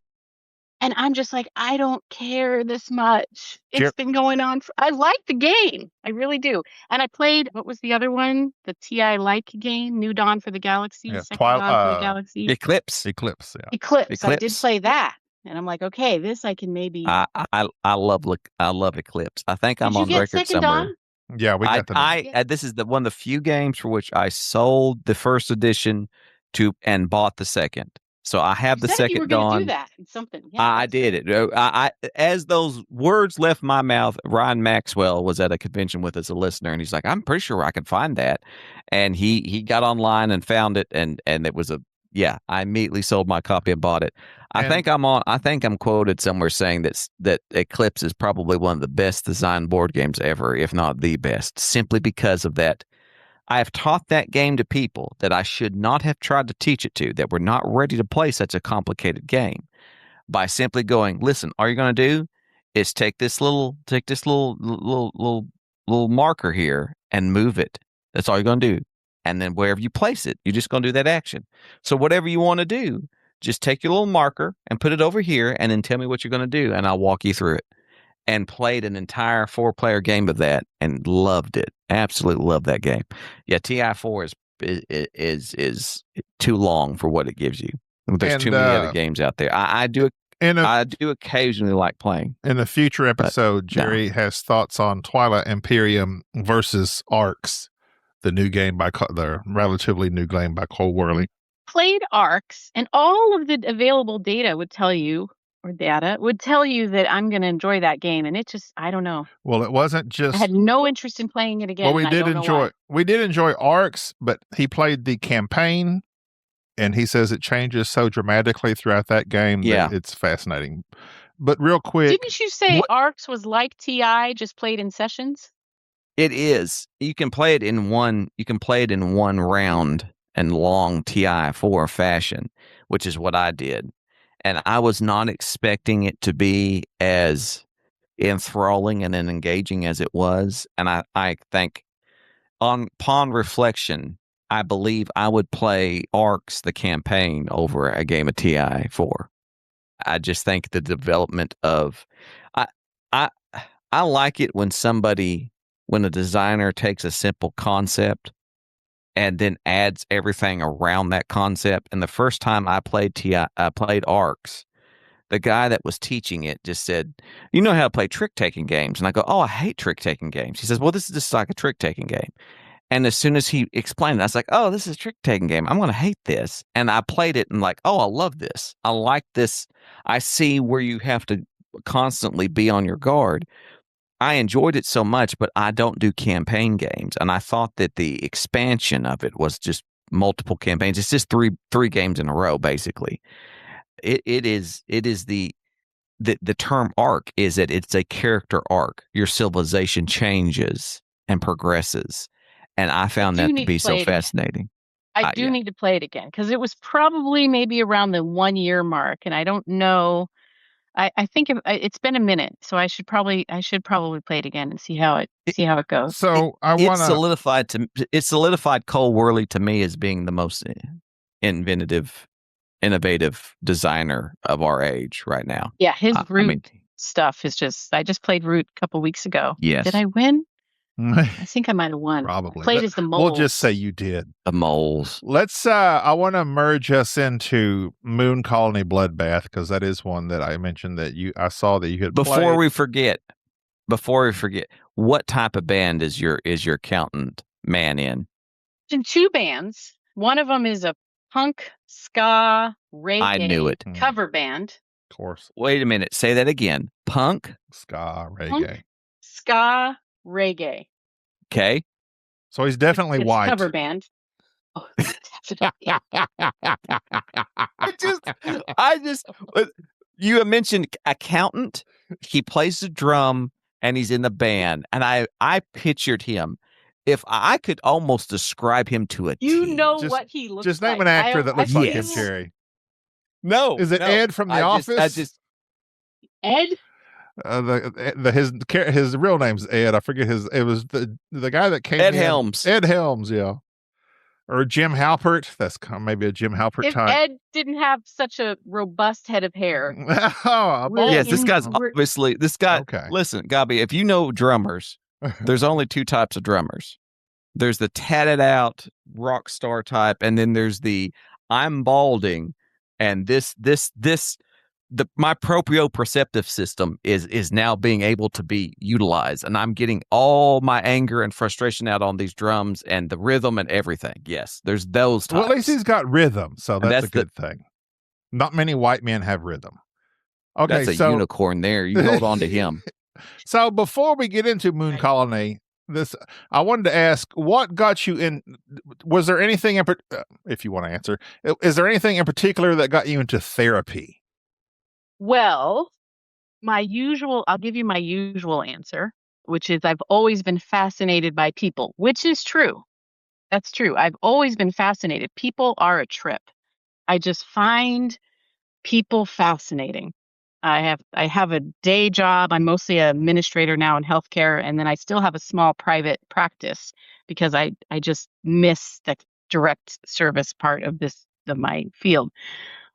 So just the simple answer is people. I find people fascinating. They never cease to amaze me in terms of how they see things or think. And I'm really fascinated by the intersection of board games and psychology.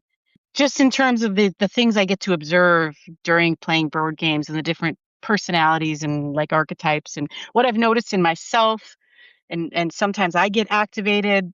I can Root. I've gotten upset during a game of Root before in a way that surprised me. Like, this is personal. What are you doing to me? Oh. And then layered on top of that, to add a little bit more truth to it, is I had an incredibly complicated upbringing. Lots of stuff. And so I think that it was also this desire to try to understand what this experience of being human was and how was I going to be a human after everything that's happened. I think that's most counselors or psychologists, psychiatrists, all of them, is that nobody nobody whose car is running perfectly it becomes a mechanic. It's like everybody who delves into the psychology type, that field, not only are they doing it not only for personal reasons, but they've had some sort of interest that it seems like that they're wanting to explore and find out, and then they just go down that path, and then it becomes a profession. I did an internship at a state hospital at a mental health hospital once, and I remember before going there, they kind of warned us of like, hey, you have these misconceptions about people, and this is a good thing. It's going to change your mind. Like, you go in there thinking all these people are all crazy, and then this is when you go in there, you're going to leave a different person. And going in and experiencing the people who are obviously going through a very most of them just an acute episode of their life, and being in there and realizing, oh, these are just people that something bad happened at the right time in their life, that this is what it put them at. And it's like, it's very eye-opening as psychology. And unfortunately, I have very little interest in psychology, but Bubba, if you listen, I know, I have very little interest in psychology because I don't want to know. But Bubba, if you've listened to our podcast and you've heard Bubba is currently obsessed with psychology and is reading dozens of books, and he calls me every day and goes over, have you ever read this, and goes over about things, and I'm listening to most of it.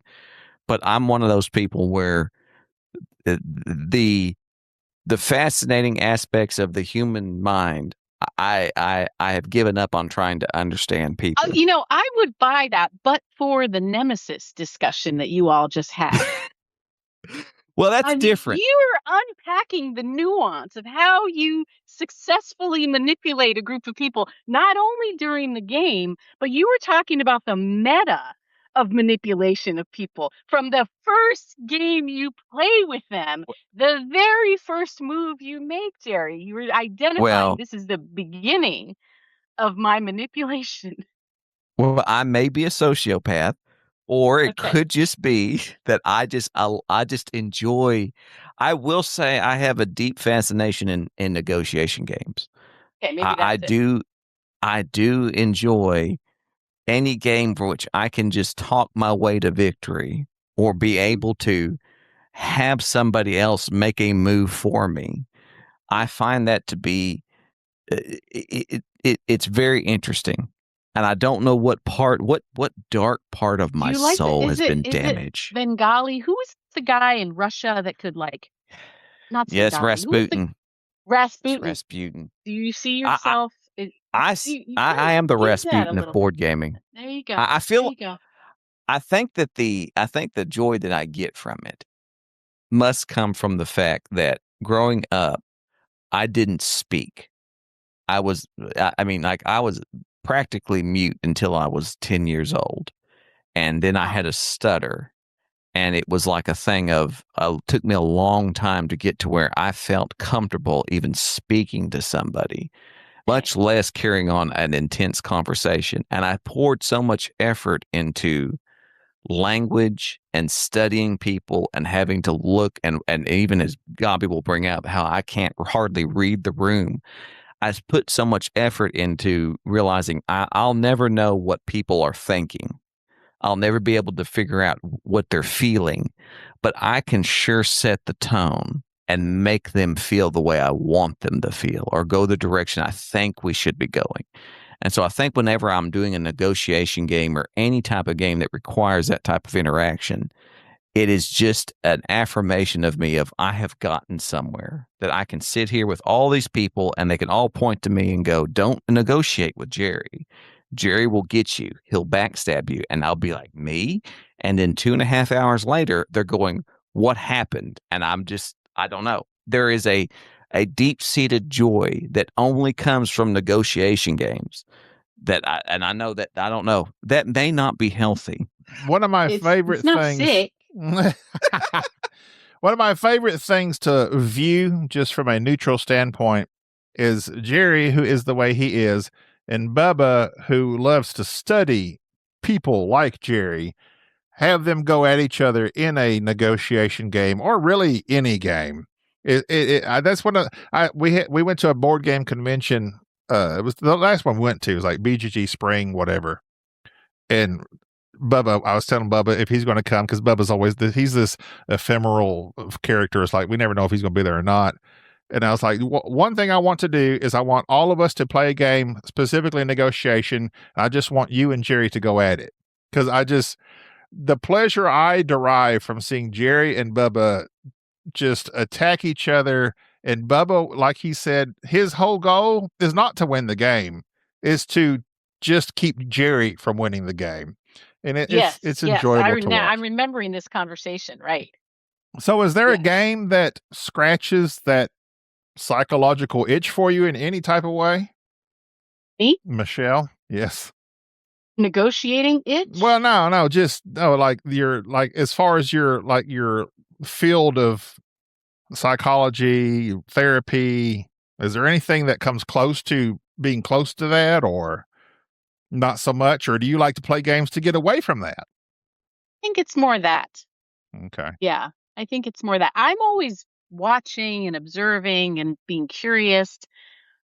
But if somebody does something that stands out, I might say, what is going on there? Something happened. What is it?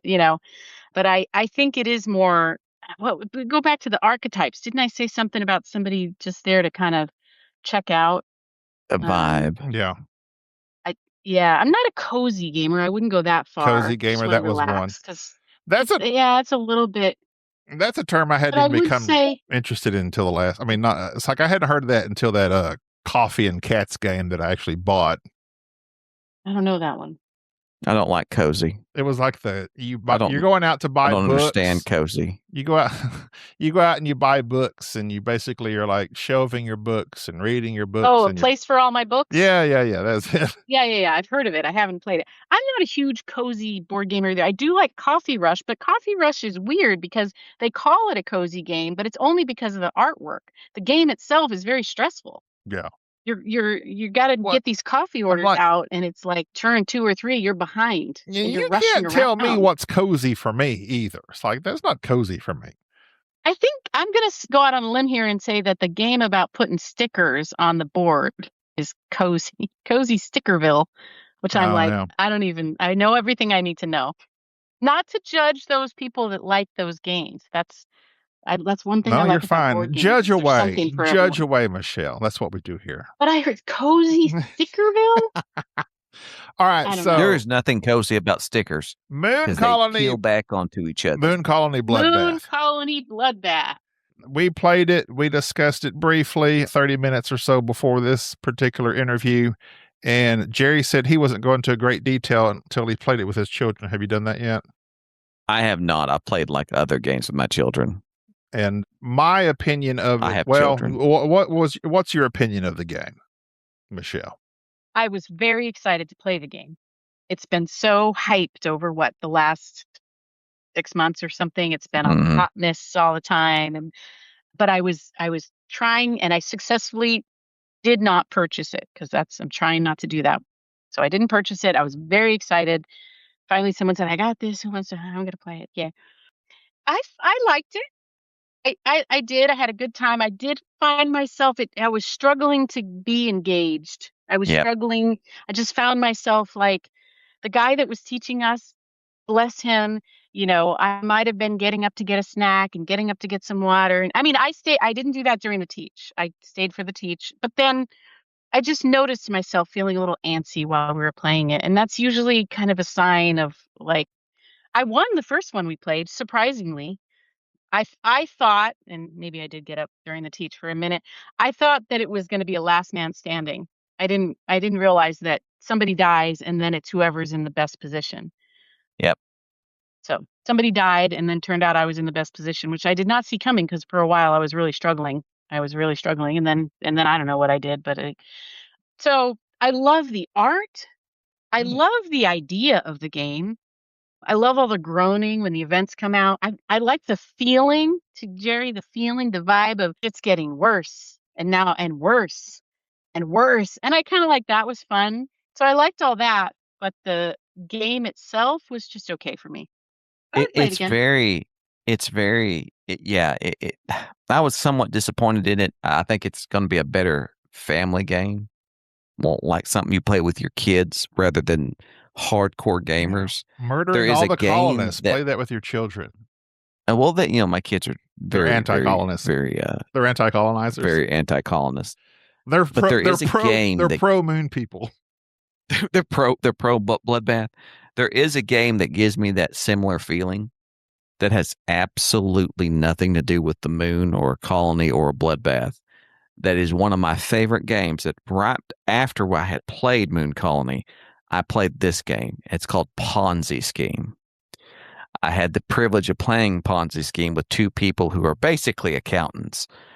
And it does exactly what you think it is. You're taking money, you're robbing Peter to pay Paul, and then having this little wheel that's the interest rate that's going to come back. And then when it hits this marker, you have to pay this money back. And it is the most interesting trading mechanic I've ever seen, where you're just putting fake paper money, which I hate paper money, into this little wallet and handing it to the other player. They can look into it and take that money and give you the stock that they were going to hold on to, or they can match the money that's in there, give that back, and steal one of yours. It's amazing, but it has that same sense of dread, because the first person that busts is out, and then everybody left over wins. But you're all dying. You're all crooks. You're all making these deals that you're not going to be, that you're just trying to hang on by the skin of your teeth. That's the feeling that I wanted from Moon Colony Bloodbath, and it wasn't there. I think Gobby won our game. I think I died in ours. I mean, yeah, it wasn't like you said. I would play it again. I didn't hate it. I didn't care for it. I just felt like we were flipping over cards and we were reacting to them, and in the most efficient way possible. Which, I mean, that's a lot of board gaming, I guess, but it's not board gaming that is my preference. And the art we weren't fans of, but to each their own. It's subjective. I like the art. I mean, retro. the first time I saw the art, I was a little like, ugh, and then, looking at it again, and eventually I came around, and I like the art.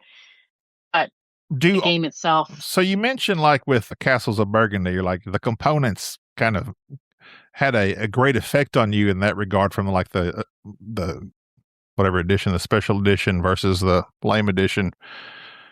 In my opinion of what we have discussed previously, art, even though the art, I didn't like the art in Moon Colony, but all of that is secondary to me as far as in regards to the rules and mechanics of a game as far as it actually plays out.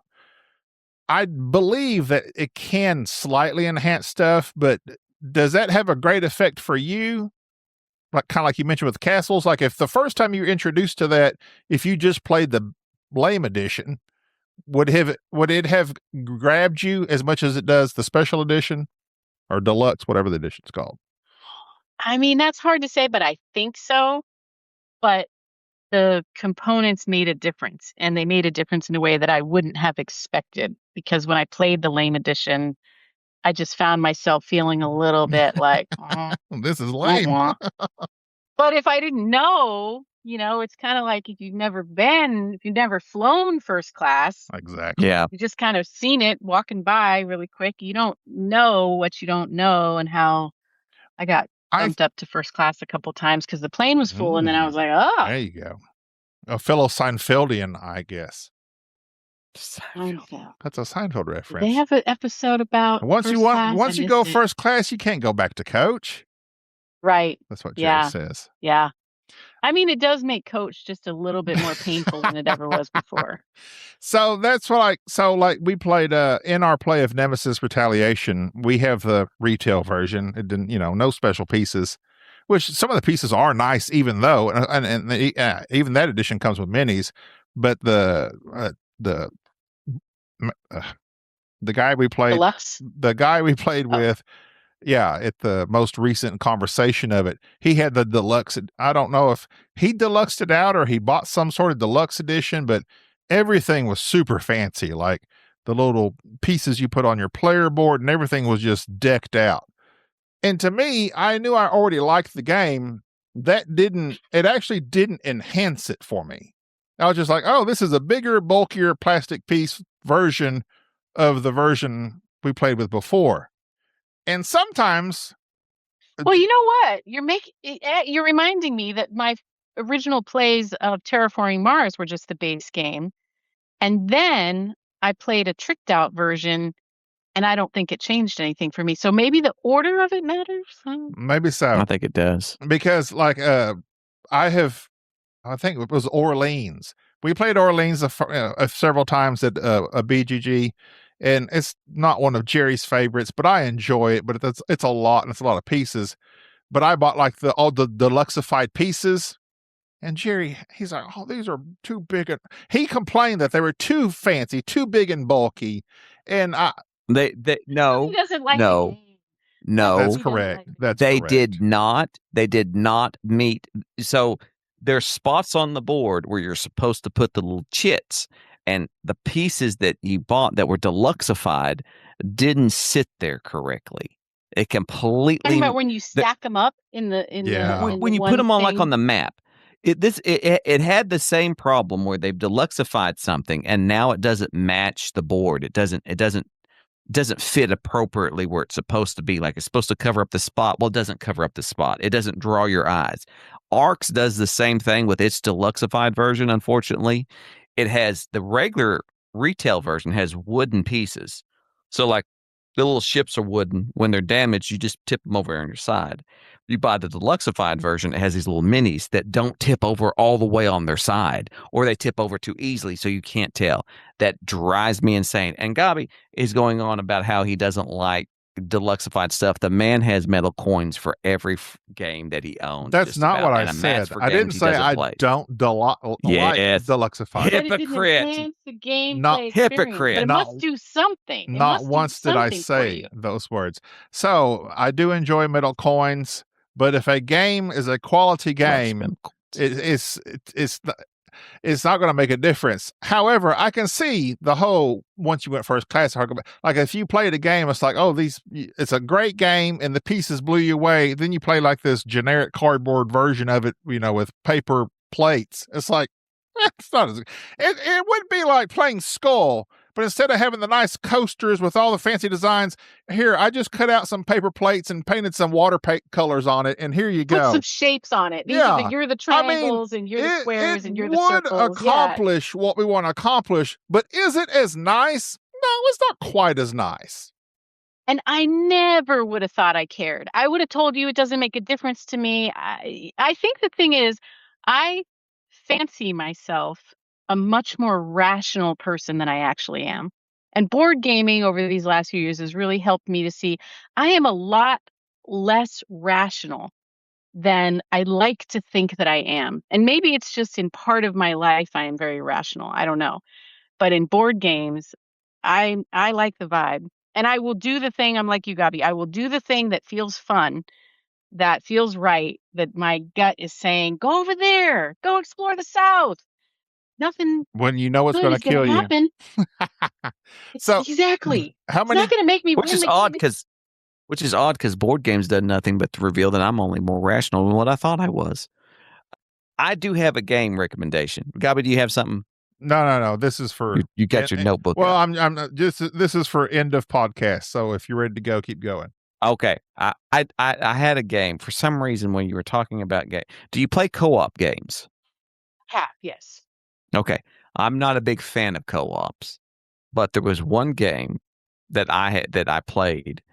It's a 2018 game called Holding On: The Troubled Life of Billy Kerr. I may have read about this. Did you guys This ever was talk a about game. this? A long time ago, because when it came out in 2018, it was all the hotness. It was, I can't remember who the designer was at the time or who the publisher was, but it's basically about a man. It's about a man on hospice, if I'm not mistaken, and there's like a psychological element to it where you're trying to. You see, the tagline was, "Your patient has a story to tell. Can you keep him alive long enough to listen?" And it was a co-op game where two people are playing and trying to keep this one individual alive. It's still out there. I'm checking to see if it's still available. Yeah, it's not out of print. You can still find it.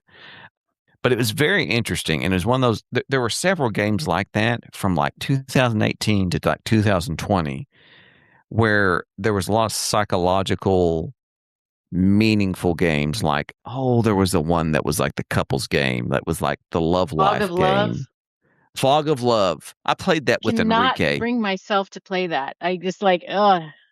That was all the rage at a convention, and me and Enrique played like one round of it and laughed our heads off about it, and we stopped it. But yeah, it was one of those games that it's like, I don't know what they're going for, but every once in a while they'll go on this. Designers and companies will go on this thing of like trying to spoon feed everybody this type of game, and some They of them want are you to have an hits. emotional experience or something. Yeah, I have only. I'm trying to think if there was a game that I got that I felt. There's been several that I've played that that purports to be emotional, like supposed to make you feel something, and I can't think of any besides the rage and teaching them. I've not had that, but then again, I have a lack of imagination. Like I can't even hardly read a book and get emotional about it unless I'm really, really into it. But yeah, they're trying. Gabi, go ahead. I'm sorry, I got sidetracked. No, there, you're good. You're good. I was just, I mean, we're getting on it here and late in the evening for us Central Standard timers. Also, if you want on the podcast, do like Michelle. Emails are the thing. We have different social networks. Our Discord is lit. It's a fantastic Discord, a very loving Discord. So feel free to join that. But the real way that send us an email. Just send us an email because that and be interesting. And be that's the way interesting. to Don't send any emails. You don't want to be on the podcast. You have the guests that you need. And Anytime you guys are, you know what we need? We need a guest. We're getting a little Right. stale. We need to hear from an outside perspective. Yeah, we do need an Maybe outside a perspective female every now and voice then. would be nice. That would be I want nice. you to think, Michelle. We want to have Michelle. There we back go. on the There we back. see. As everybody knows, I'm a big proponent of women. I Oh love yeah, we women. know that. Hey, I even gotta go though- let my Guys are- cat the out. Hold on. gender equality situation here is really out of whack, and I think you need to have, I've the been feminine. saying that for a long time. We have our producer Tina, whose home that we typically record in. That's Enrique's sister.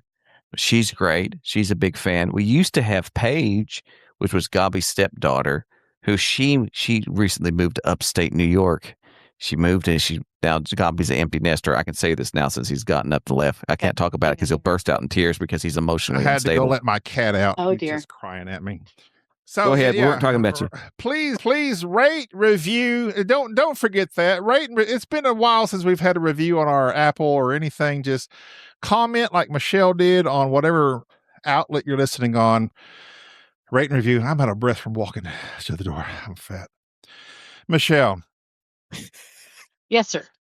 if you were to die tomorrow and you were hungry today, what would be your last meal? That's a tough one. Oh man, you asked some hard questions. I mean, I'll tell you what just jumped into my brain without any thought was fried chicken. I just The ate thing fried about- chicken. It's an excellent The choice. thing about fried chicken is it's so often disappointing. Indeed. The fried chicken I have in my mind is so perfect that the fried chicken I get is, it's just, I don't LA, know. But you're in I LA. could just, California don't know how to make fried chicken. That's the problem. Do they have it's chickens probably, there? we do have chickens. They're free range, but Of course they that's are. probably part of the issue. You I gotta don't you know. gotta cage some rascals up and stuff steroids in them for them to be tasty. And then Yeah, deep do like- fried. I like Popeyes. I mean, I'm not kidding. I've been to some like nicer places or, Southern or whatever.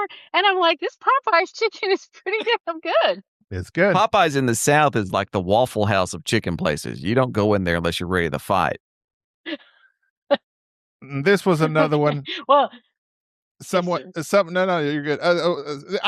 Someone asked this the other day, and I was like, that's an interesting question. And of course, it's kind of hard to ambush it on somebody because I had time to think about mine. If you were to die tomorrow, what song would you listen to right before you died? Oh, what is that song? Oh, God, I already have the answer, but I need to think of it, and I'm terrible at stuff like this. I think it might be like he's in a spaceship, and he's talking to the Ground computer. control to Major Tom. Yes, I'm pretty sure. Let me just look real. I'm pretty Ground sure Yes, that's that's it. Major Tom. He's dying in the song, right? Yeah. yeah. Oh yeah, 100%. That's Interesting. I hope that if I have any amount of control over my passing, if it's happening in such a way that I have some consciousness and some choice, that's what I want to be listening to. As I'm just going to go with it because I love it so much. Set the mood.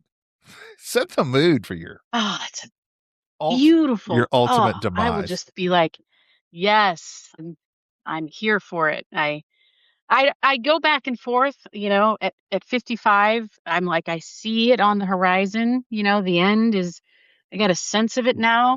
And I'm like, do I want to just, I'll die in my sleep, as they say, or do I want some time and say some goodbyes and get my house in order? Take some people with you, have that list of, all right, you got a few people that's wronged you. Get the old Liam Neeson action film. And don't play that Ground Control to Major Tom on Spotify, because what will end up happening is just before you die, you'll advance, and then you'll end up getting William Shatner and his rendition of Rocket Man, which is not bad. Oh, really? Okay. I highly recommend it. If you enjoy the spoken music word video of William Shatner singing Rocket Man is hilarious. And he was a rocket man eventually, is what makes it beautiful. Jeff Bezos made that come true for him. Jerry, do you have a song before your death? No, you know how I feel about music. It doesn't move you.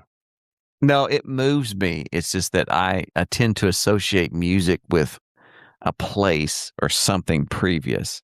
So like I like one of my favorite songs of all time got ruined back 20 years ago now, working as a paramedic, because it happened to be the song on a radio that was playing in the background of a very traumatic event that had taken place. And it completely, just today, as I was driving, just punching through music, that came on. I was like, yep, I remember that. That's yeah. And so it's like, yeah, music to me is associated with an event or a thing. I get on a plane, I think of Weezer. I don't know why, because I listened to Weezer flying to New Jersey one time. And so now that's there's just that. So since I haven't quite experienced death, I don't think I have a song for that. I hope it's something good, though. Well, that's why Enya. I like, Enya's good. I can't believe you're even talking about Enya. I mean, be careful. I like, not, what do they call it?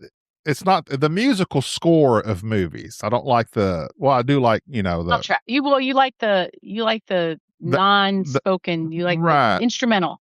They call those something in the film industry, the needle drops. Yeah, the needle drops are cool.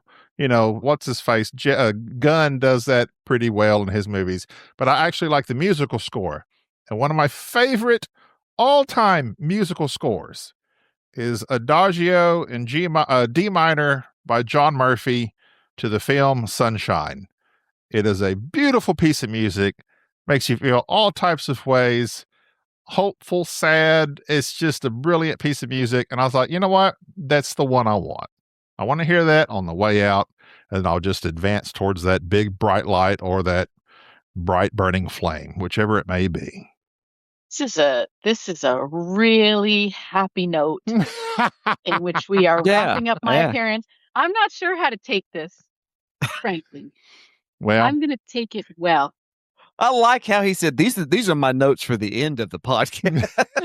Let's talk about death. That's how I like to end it. Die. End of podcast. End of your existence. End of podcast. You have your will.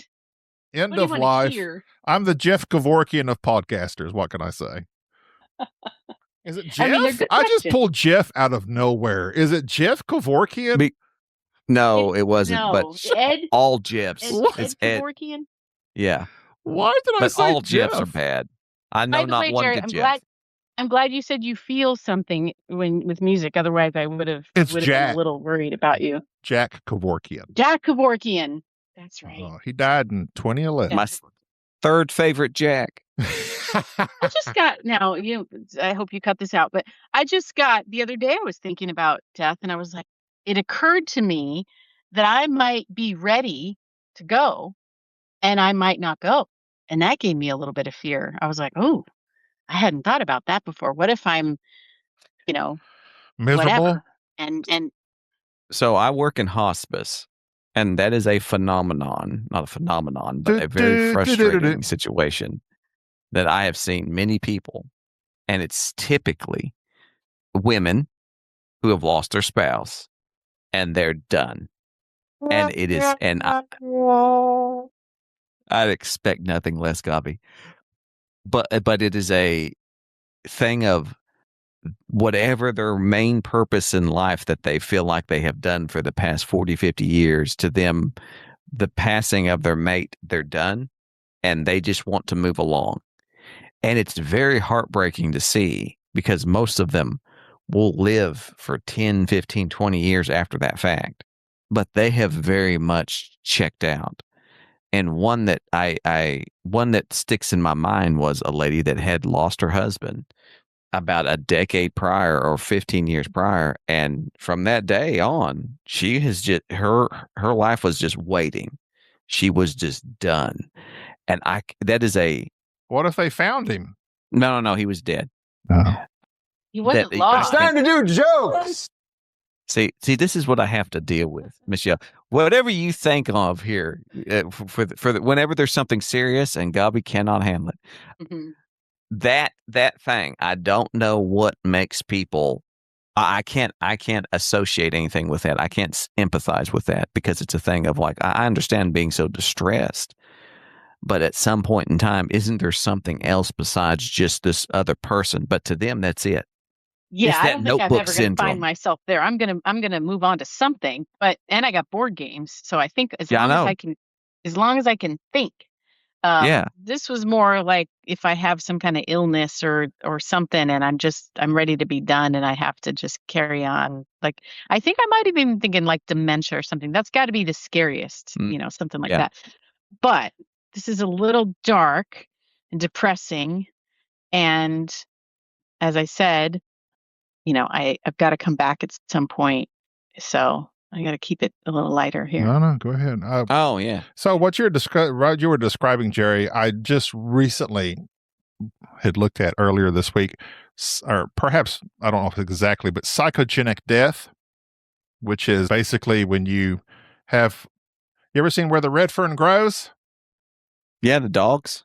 And the one dog fights off the mountain lion, and the other dog is so sad it just dies. Or It's like the Notebook. The guy just Notebook. gets in bed. Exactly. The Notebook. It's basically. I literally said Notebooks 5 seconds ago. It's It's probably what's on your mind. Well, whatever. And it's just that's the whole thing. It's like there's no reason for them to die other than like they have what they need to live. It's just this is like failure to thrive.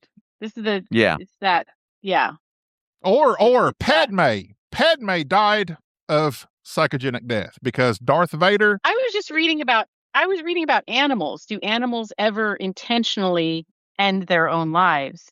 And it was when I was doing all this thinking about, like, I wonder if in the animal world, if animals ever decide, oh, I'm dying. I'm not coming back from this. I'm in extreme discomfort. I'm going to jump off this cliff or whatever. And there's no evidence of that, but they can, psychogenic death, they can stop eating or something like that. Yeah. There are cases of that happening in the animal kingdom, universe. Yeah. World. If I was to die, Rio would stop eating and kill himself, basically, because my cat, I'm my whole universe to my cat. Just saying. Yeah. I can assure you that out of all the animals that would psychogenic itself to death, the cat is the very last one. Rio loves your me. Cat does not. Cats. No, he does. First off, you don't know. You don't know. You're judging person. my cat, and you don't know my cat. You're You're stereotyping. What you're doing is racist. I feel like we're getting into sensitive territory, Jerry. You can keep going, but I'm just going to give you a warning. I feel it. I say, heard and that's the good. tone in Thank you, Gabi's Michelle. voice, Thank you, and I'm Michelle. just giving you a warning. And that's a good Tread place lightly. to. You know what? Let's end it there, Michelle. He anthropomorphizes Thank you the to your feelings of this interference. cat. And his Going. cat is Oh. awful. We'll be able to Just- continue yeah, the show before he up a big continues to one. insult my cat, which is my livelihood and I live for. So we'll end it there. Who would leave you in Thank a heartbeat. you, Michelle, for coming on to the show. What? We Just appreciate. Thank you, Gabi, so much. Thank you, guys. This has been such a delight. I'm sorry about my microphone. No, If I'm. I ever come back, it's I'll fine. have it fixed. It's perfectly fine. It's perfectly fine. Thank you. And Tell your man to send us some music. We need some music from his the other band. band he's in is, what do they call it? They call it Garage Americana. And that band, they're doing some originals. So that's a little bit more interesting. It's kind of like, what's his name? Not Waylon Jennings. The other guy. I'm not going to remember. Merle Haggard. That's it. I'm pretty sure that's it. They're My doing life. that. They're in that kind of genre of music. I really like it a lot. It's really, really good. My wife It's- loves Merle Haggard. Yeah, that's some good music. I'm very eclectic. I'm not one of those. I mean, I don't really like, what do you call it? Like metal, the grinding, stuff. But anyway, I'm sure you guys are ready to go to bed. so- Merle Haggard's best song is with Willie Nelson about Pancho Villa. Seven Fallen. What about the seven? What's the one with the seven angels? The Seven Spanish That's it. Angels. That's the it. one with Ray Beautiful. Charles.